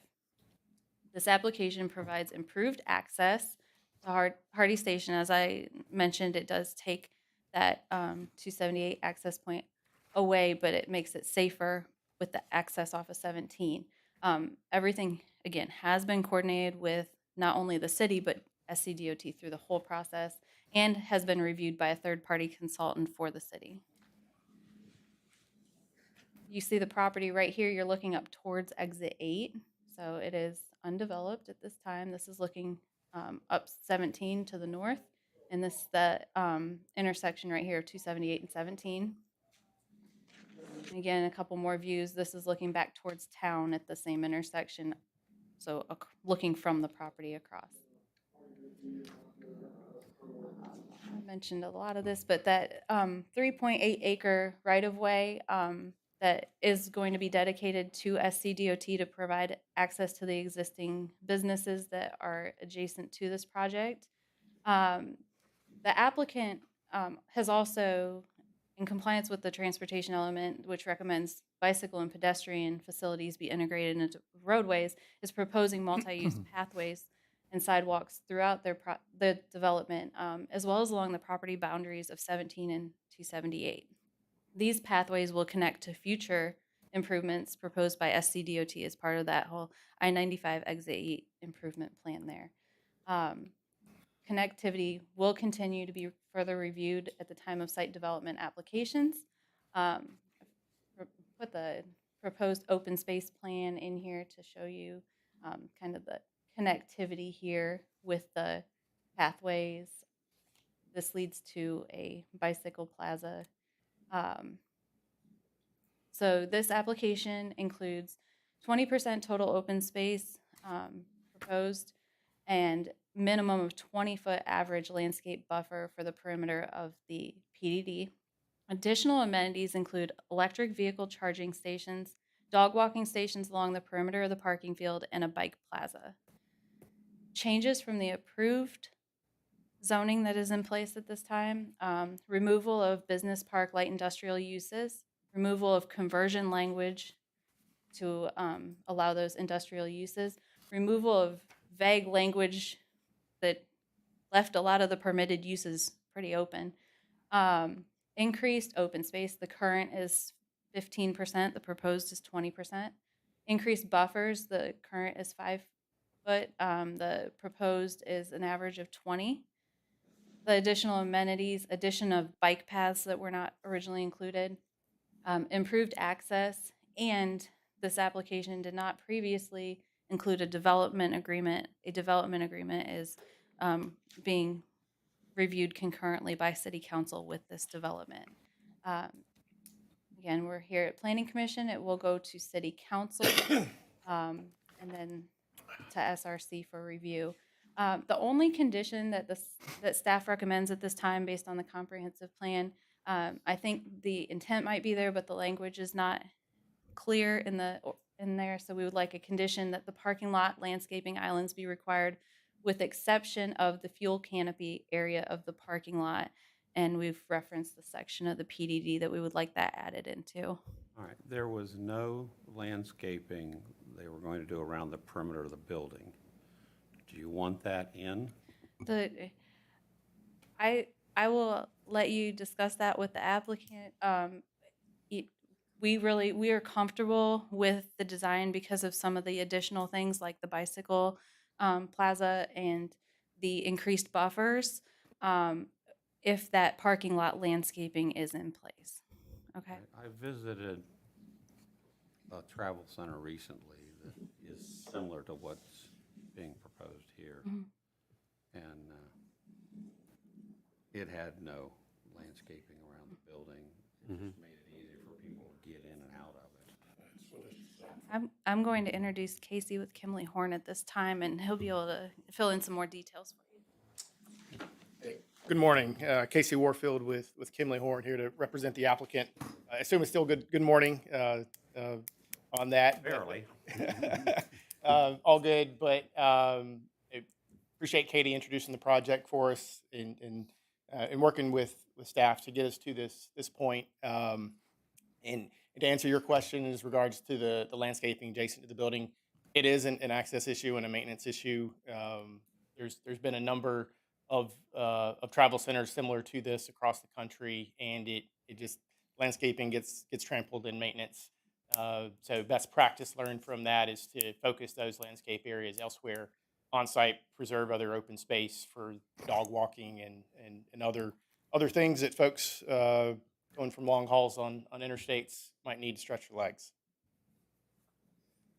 And with that, here to help answer any questions you've got. I've got Conrad Upton here from our traffic and transportation team that helped pull together the traffic study that has been reviewed and approved by SCDOT, as well as the city's third-party consultant Stantec. They've reviewed and provided their input on the traffic and access as well. The Exit 8 improvements by SCDOT, that is, as staff described, requiring or adjusting the access in that road on the kind of bisecting lot 7 and 8 to the right will be a road that is constructed by SCDOT as part of the interchange project. So we're kind of beholden to them in their design for that. But other access points are two roundabouts kind of in the page right and page left of the main travel center. And then there will be a third access point that connects to an internal access road further page left between lots 4 and 5 there. So 4 and 5, that roadway will not come out to 17? It is proposed to connect to 17 in the future when that portion of the property gets developed. From a timing and phasing standpoint, that road and access will go with those.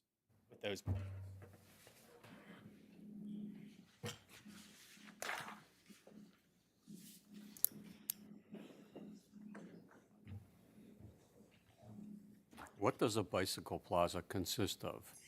Great question. So it's basically, and I'm not a cyclist, so I'm going to butcher a lot of these terms. But basically a place for probably all seen the bikes, on car carriers back on the roof or the top. A lot of times the wheels are disconnected for long haul travel. But to kind of get the bike back together for all intents and purposes, and stretch and conglomerate for a lot of the riders. They like to go in groups, and it gives them an area to meet and conglomerate in the shade to tune up their bikes if they need to adjust the gears, adjust the brakes, and get the tires and things back on as they go on their rides. So it's basically just a open area.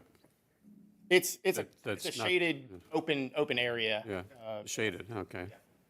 And where do you think that they'll ride those bicycles? So that's another great question. We are proposing multi-use paths on the on the adjacent roadway and internal to our site. There are plans as part of the SCDOT's project to introduce some sidewalks and things across the interstate, and eventually tie into other roadways and multi-use paths and trails kind of throughout the community. It's we like to plan ahead. We can't control all the other places they may go or travel, but if we give them a catalyst to start from, to be successful. This is also in keeping with the city's bike ped master plan that we have, which is why DOT is incorporating their part into the design as well, and the East Coast Greenway proposals as well. Now that makes sense, because trafficking them all to 17 sounds like you're going to regret that move after. Yeah. Injuries. Any other questions, Rick? Jeff? The general paved, general surface around the travel center, is that going to be just asphalt pavement, or is there going to be any semi-permeability or any of that? It's for durability purposes. It's historically been concrete pavement, a heavy-duty concrete pavement, because to help with that long-term durability of it. From a stormwater perspective, we're introducing a series of interconnected ponds around the perimeter of the site, and then also we'll be doing some as we get further in design development, infiltration studies and others to find other ways besides the ponds that if the soil is site conditions allow to go with different approaches to stormwater as opposed to just traditional pond. Okay. No more questions. Jeff? There's a lot of coordination here between improvements, most of them transportation improvements, between the state, the developers, and the city, I guess. What part of it is the developer paying for? Yeah, so developer will be paying for the 2 roundabouts shown here and the widening associated with Highway 17. So all of those access improvements will be, on the developer's dime, separate from SCDOT's interchange improvements. And I mentioned that the road, the gas station and hotel on the right is part of it. Since SCDOT is removing their access, that will be part of the SCDOT project. How do you coordinate the various moving parts here? If a developer, one of the developers is late or unable to complete their portions of the improvements, or for that matter, if one of the government entities are late in providing, what happens then? Excellent question. And by and large, it's a symbiotic relationship because the traffic study and all of our proposed improvements are piggybacking on SCDOT's improvements. And so they're all going to work in conjunction. And to some degree, I won't say some, we're beholden to their schedule, which is always, a bit nerve-wracking from a developer standpoint that we're beholden to the government schedule. But with that said, they know that they've accounted for it and are ready to and are willing to do what they can to help expedite things. If there's survey area that they need that we have, we're going to work with them. If there's anything like that we can do within our control that benefits everybody and gets the store open quicker, they're all about it.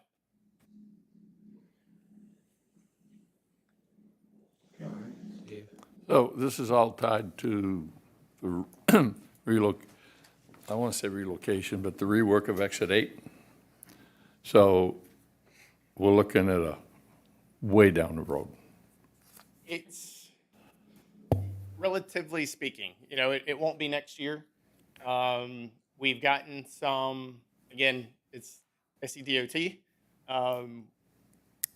We've gotten some encouraging news that it'll be sooner rather than later for the interchange improvements. But again, we don't control their schedule, so it's hard to say with 100% certainty, exactly when they're. Because as far as the I-95 improvements, that's starting down at the Georgia line, right? Not necessarily. I don't have the schedule that I don't have the final schedule, but they are doing pieces, like they can't do Exit 8 and John Smith Road at the same time, so they're going to kind of bring in some other improvements in the meantime. So are you not going to build until Exit 8 is finished? Or are you going to go ahead on your schedule and hope things come along at the same time? Yeah, I can speak to that. For the center to function optimally, they want a great user experience. And if they're open and the exit's under construction, people aren't going to want to come and deal with that construction traffic. And then they have that remembrance in their brain, next time they're heading up down 95 corridor, it was a pain to get here. I don't want to go. I'm going to go and exit down and get my gas. I'm going to go and exit up, go to the bathroom, or whatever it may be. So they're very cognizant of planning. Once DOT gets a definitive contractor on board, construction schedule in place, ideally it would align that this is open a week later, or the interchange is open a week later, the store is. And do our best to plan it that way. Any more, Steve? No. All right, we got a few.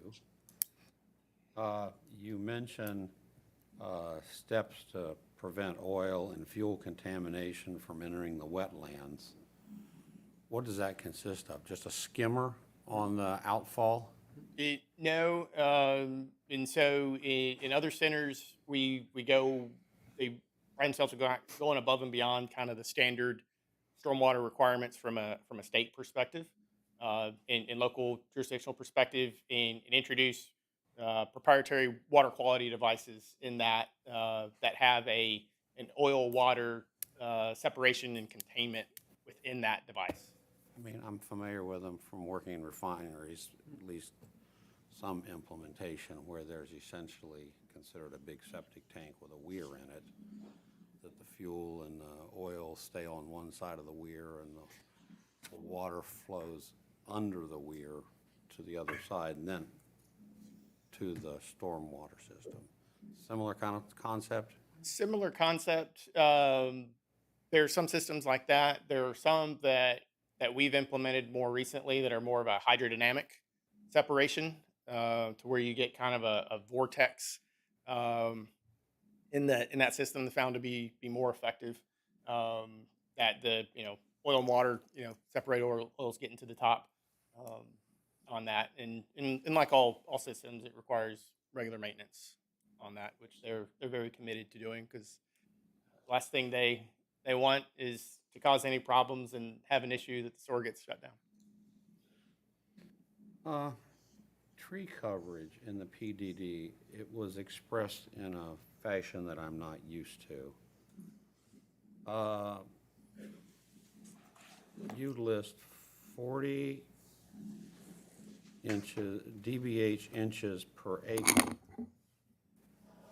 And, we normally talk about 15 trees, 2.5 inches. So how do they relate, or do they?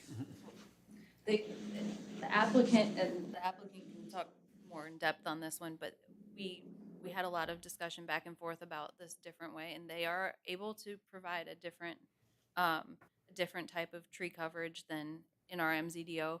Our hope is to make sure our part is to make sure that we think that the end product is going to give us either similar or better tree coverage in the end. But if you want to talk about the methodology a little bit.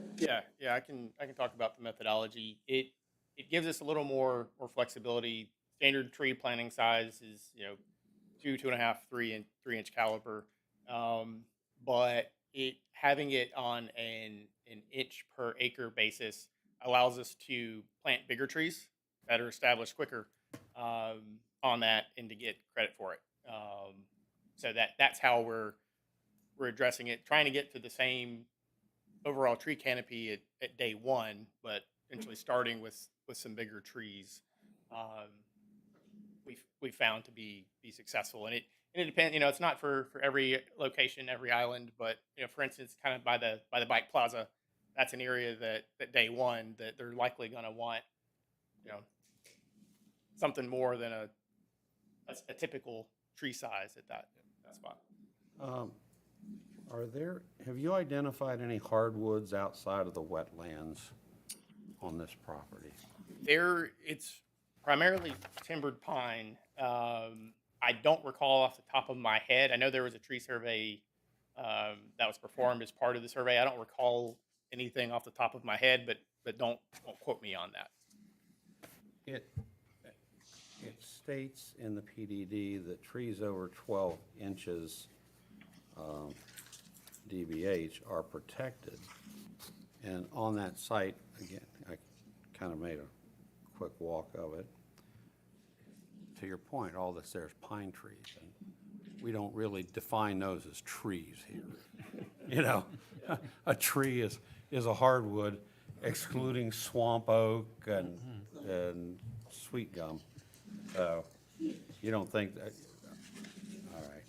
So if it's not a hardwood tree, 12 inches, it wouldn't be protected, and you don't think there's any hardwood trees. Correct. All right. Does this travel center service trucks? I didn't see any truck parking. It does not. Okay. We are adamantly against trucks. That's not the crowd that they want. They find that it deters their standard customer, which they want to be families and whomever really traveling up and down the interstate. But you do have room for motorhomes. We do. There is, Oh, yeah. there's parking allocated there on the left side of the screen for motorhomes. So along the south edge, where it's right above where it says pond, are those propane tanks? No, that is the underground fuel tank farm. So all that's Okay. below grade underground. All right, so there's no above-ground propanes, all right.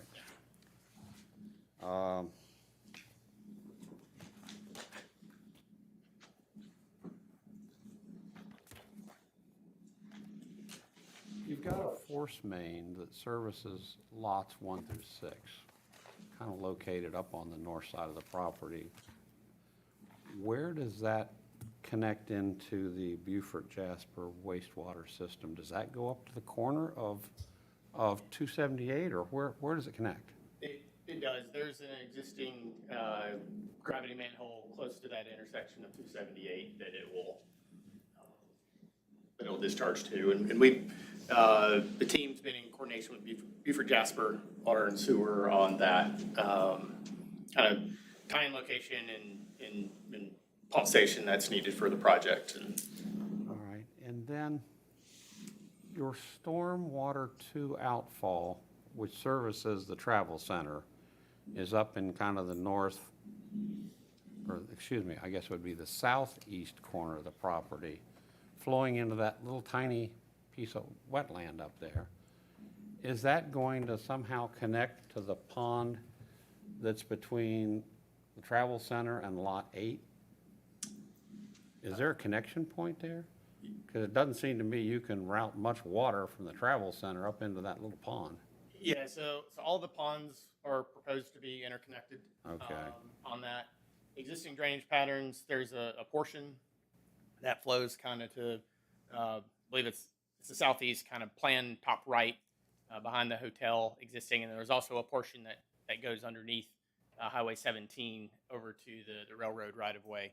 And so as we get further into the stormwater design, that those flows will be split to mimic in the existing drainage patterns.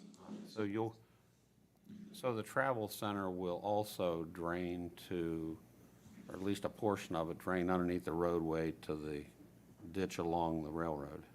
Correct. That's all I got. Any follow-up questions? Any comments or questions from the public? Seeing none, do I have a motion to approve? Mr. Chairman, I'd like to make a motion to approve the Plan Development District amendment known as Hardy Station. Second. Hold it. What about the, We have two things You here. have two things. sorry, okay. So we have a second. All in favor? Aye. I'd like to propose that we accept the initial master plan for the section known as Hardy Station Plan Development District. Second. What about the staff comments about landscaping? Yes.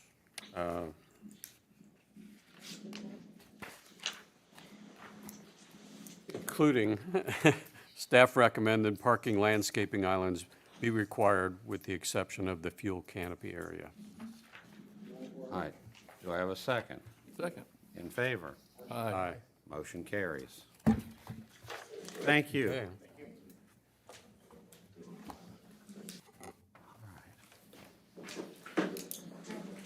All right. Now, item 7 on the agenda, the planning report. Give some big picture things that are going on, and then if you have specific questions, then Katie is gonna back me up here. One of the things that's happening in the next few weeks, I keep thinking, oh, next month in October, but it's really in the next few weeks. You may have heard, we are out of space. We have a senior planner that currently resides part-time in Katie's corner of her office and part-time in the, at our conference table.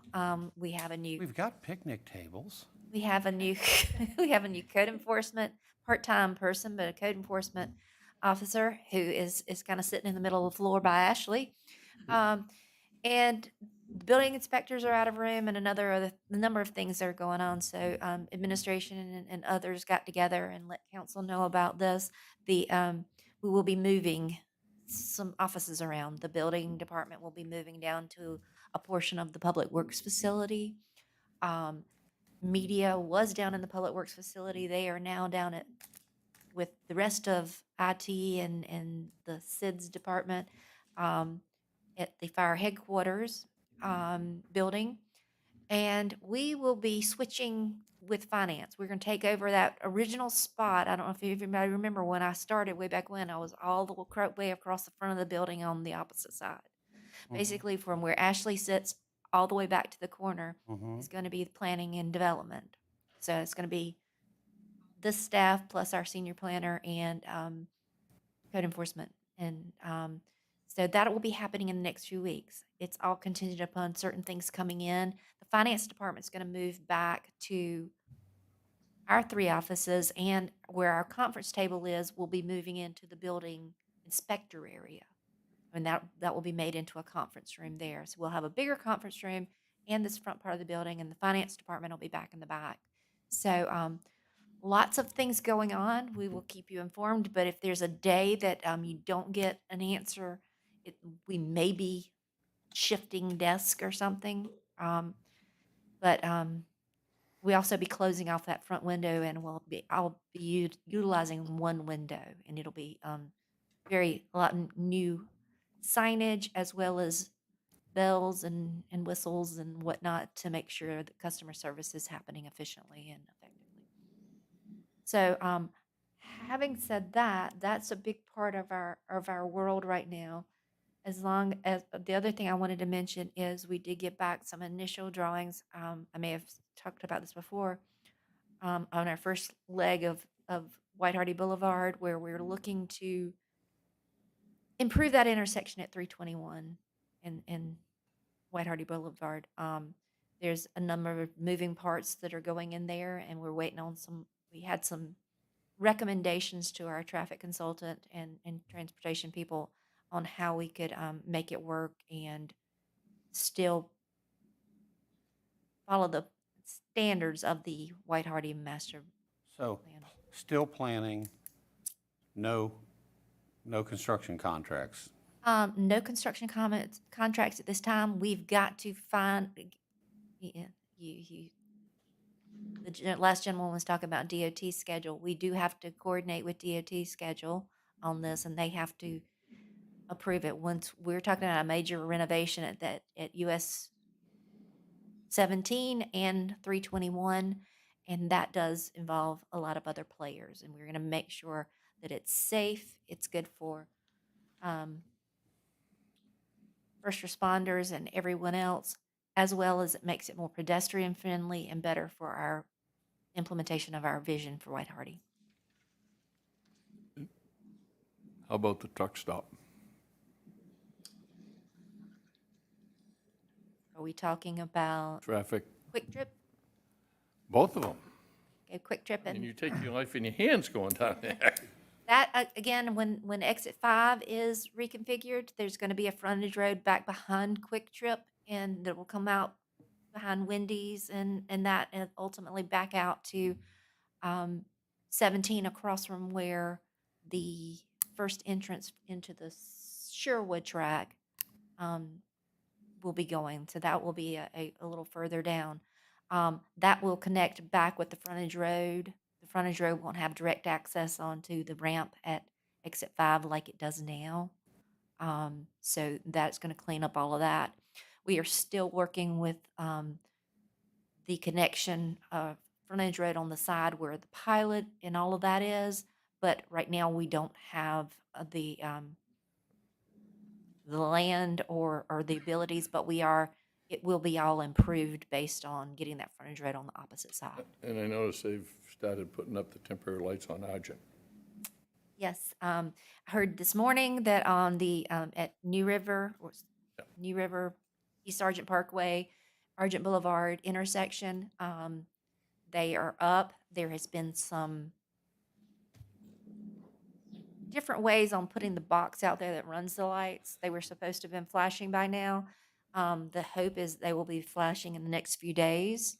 There was an electrical contractor out there on my way in this morning. They've been out there for a number of weeks. I live out there now in that general vicinity, and I've been watching it. So they have been working. In fact, they cut the power to my house. A couple of And weeks we've ago. got a new light down on 170. Yes. So lots of things going on, and we're here Realized to. I almost ran it. So if you want to look at our boards, if you're wondering about the boards have come down because of the move, but we will be replacing them and getting, once we get moved, and then we'll make sure you're staying up to date, but we're keeping everything on the residential pipeline right now. Maybe those should become digital boards. That's why we have the residential pipeline and another spreadsheet that Ms. Moody is keeping up for us as well. So in their relocation, maybe they can put 6 more boards along the walls. But we are putting more map rails so that when we have our meetings in that conference room, we will have ability for more maps and more visual aids.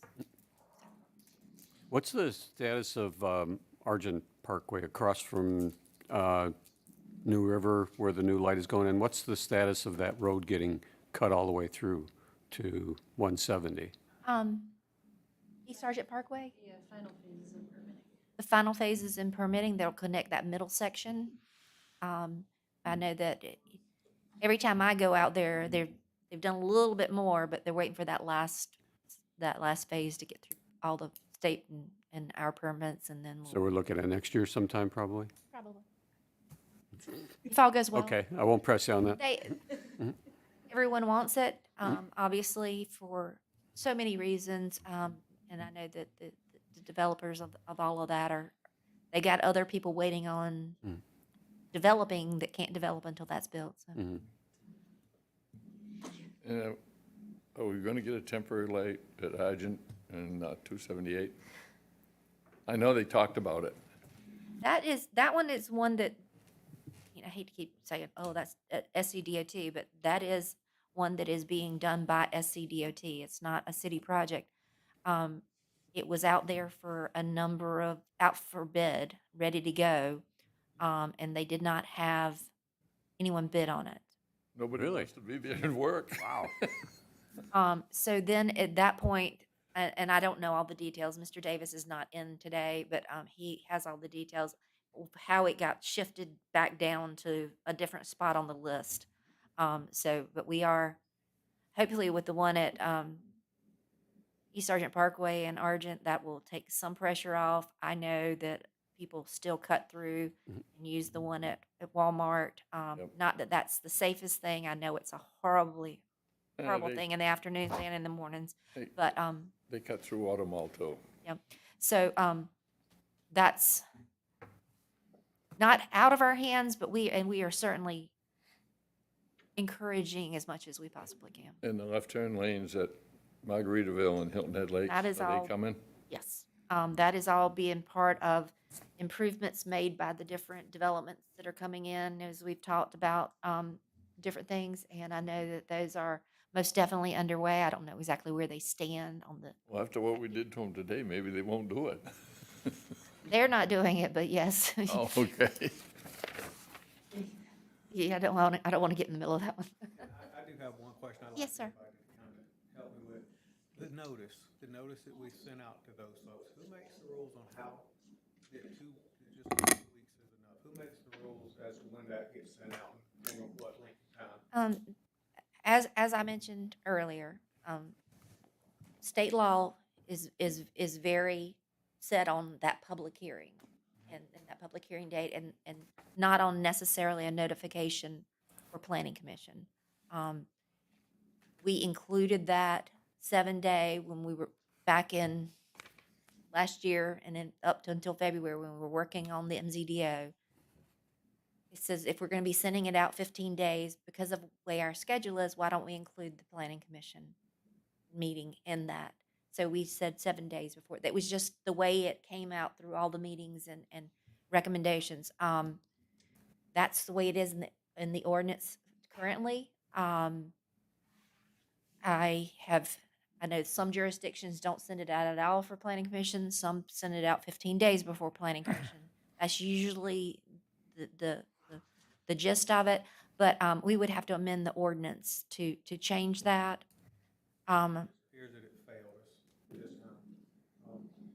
So typically, and state law never says certified. We did add the certified letter in there, so we had that trace of it. State law also says failure for them to receive that does not mean that Not your problem. it's not. I don't want to say it that way because it was You said. did your part. It was Post office mentioned didn't do by theirs. some of the residents that were here that I didn't care, and I care a lot. I mean, y'all know I've been here and I care. I just feel that if we want to actually post it, if we want people to come hear it, we need to make sure that even factoring in the snail mail, that they get the notice, because that was hard for me to swallow when I saw this morning, because that could have been me with the same scenario. And If we're gonna spend the money to do it, maybe we should amend it to. Well, the applicant spends the money. Or Yeah. whoever. And we did confirm, like we said, they went out last Tuesday. I will say, it was inconsistent, apparently, when people got things, because we started getting calls last Friday morning about this.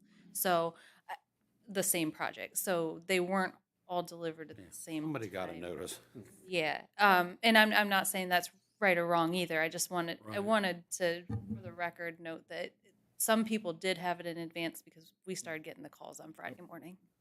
I was surprised there were not more people from Hilton Head Lakes because they were up in arms. They I mean, I certainly- got calls all weekend. I did too, and we got calls, as Katie mentioned, at the end of last week, and up through even late yesterday, was still answering questions. Those people hopefully got the answers that they were looking for. I will say that most of the questions I did receive from them were more about the HOA and that relationship than they were about the actual development. So I got called about water filters turning brown. Yeah. It just, and I said, if you've got a problem, come to me. Oh, I don't want to get involved. Well, then, I'm not gonna go in and take your complaint because it's hearsay. we do thank you for your attention to all of this, and we are here to answer any questions you have. We did a good job today, thank you. So did you. Well, they survived it. Yeah, I thought someone was gonna take a punch, but. Well, luckily, we have the chief back here. He normally doesn't come to our meetings. I wasn't worried about the residents, I was talking about over here. Oh. All right. Any commissioner comments? I have a couple things. First of all, I want to compliment the chair on running the meeting today. I thought it was a challenging thing, and I think you did a great job.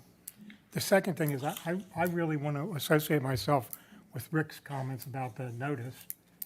You know, I think we should amend that section. That's section 7.2 in the MZDO that we just got a copy of here. As I read that, there's really no discretion as to when to send out that notice. It says, you know, it doesn't say you have to send it out no later than it names the date specifically. It has to be sent out 7 days before. I think we probably shouldn't have written it that way, but I think that, you know, we should think about, or staff should think about how we can be more certain that people will get notices. You know, one of the things that happens here most commonly is that when you send certified mail, people don't get the mail, they get the notice of the mail because certified requires a signature. So then they typically will go to the post office to pick it up. And when they get to the post office will be closed. And then, you know, some of these things get elongated, but it's not, unfortunately, it's not surprising that 7 days, you know, the people get it the day before or don't pick it up until the day of. I think we should look at how we might change that to make it discretionary so that we could comply as long as it was 7 days in advance, but allowing for a longer period. We'll certainly And the third thing that I wanted to mention was, you know, we've had this ongoing discussion for a very long time about the possibility of scheduling a joint meeting with the county planning commission. And, you know, I mean, they haven't followed up with us. I guess we haven't followed up with them. And I'd like to really request that by the time of our next meeting, that we reach out to them and try to arrange some kind of it would have to be a formal meeting because of the requirements, but, you know, not a separate meeting where we could sit and discuss things with them. I had the occasion to attend a planning commission meeting in Ridgeland a month ago, maybe 6 weeks ago, and I thought it was very interesting to attend a different planning commission meeting. They approach things in a slightly different, you know, way, and I think it would, especially with us in the county, I think the first issue this morning on our agenda is an example of something that really needs to be coordinated with the county. And I would appreciate if we could reach out and have an answer for the next meeting. And the mayor had sent a message to Mr. Seipel and I, and that is something that is on the agenda to make sure that we can arrange. So thank you for Did that the 2 years push. back? Yes, yes, yes, we did. Yes, we did. That's all I'm going to say. All right, any other commissioner comments? Do I have a motion to adjourn? Motion to adjourn. Second. In favor? Aye. Jeez, we're overtime today, guys.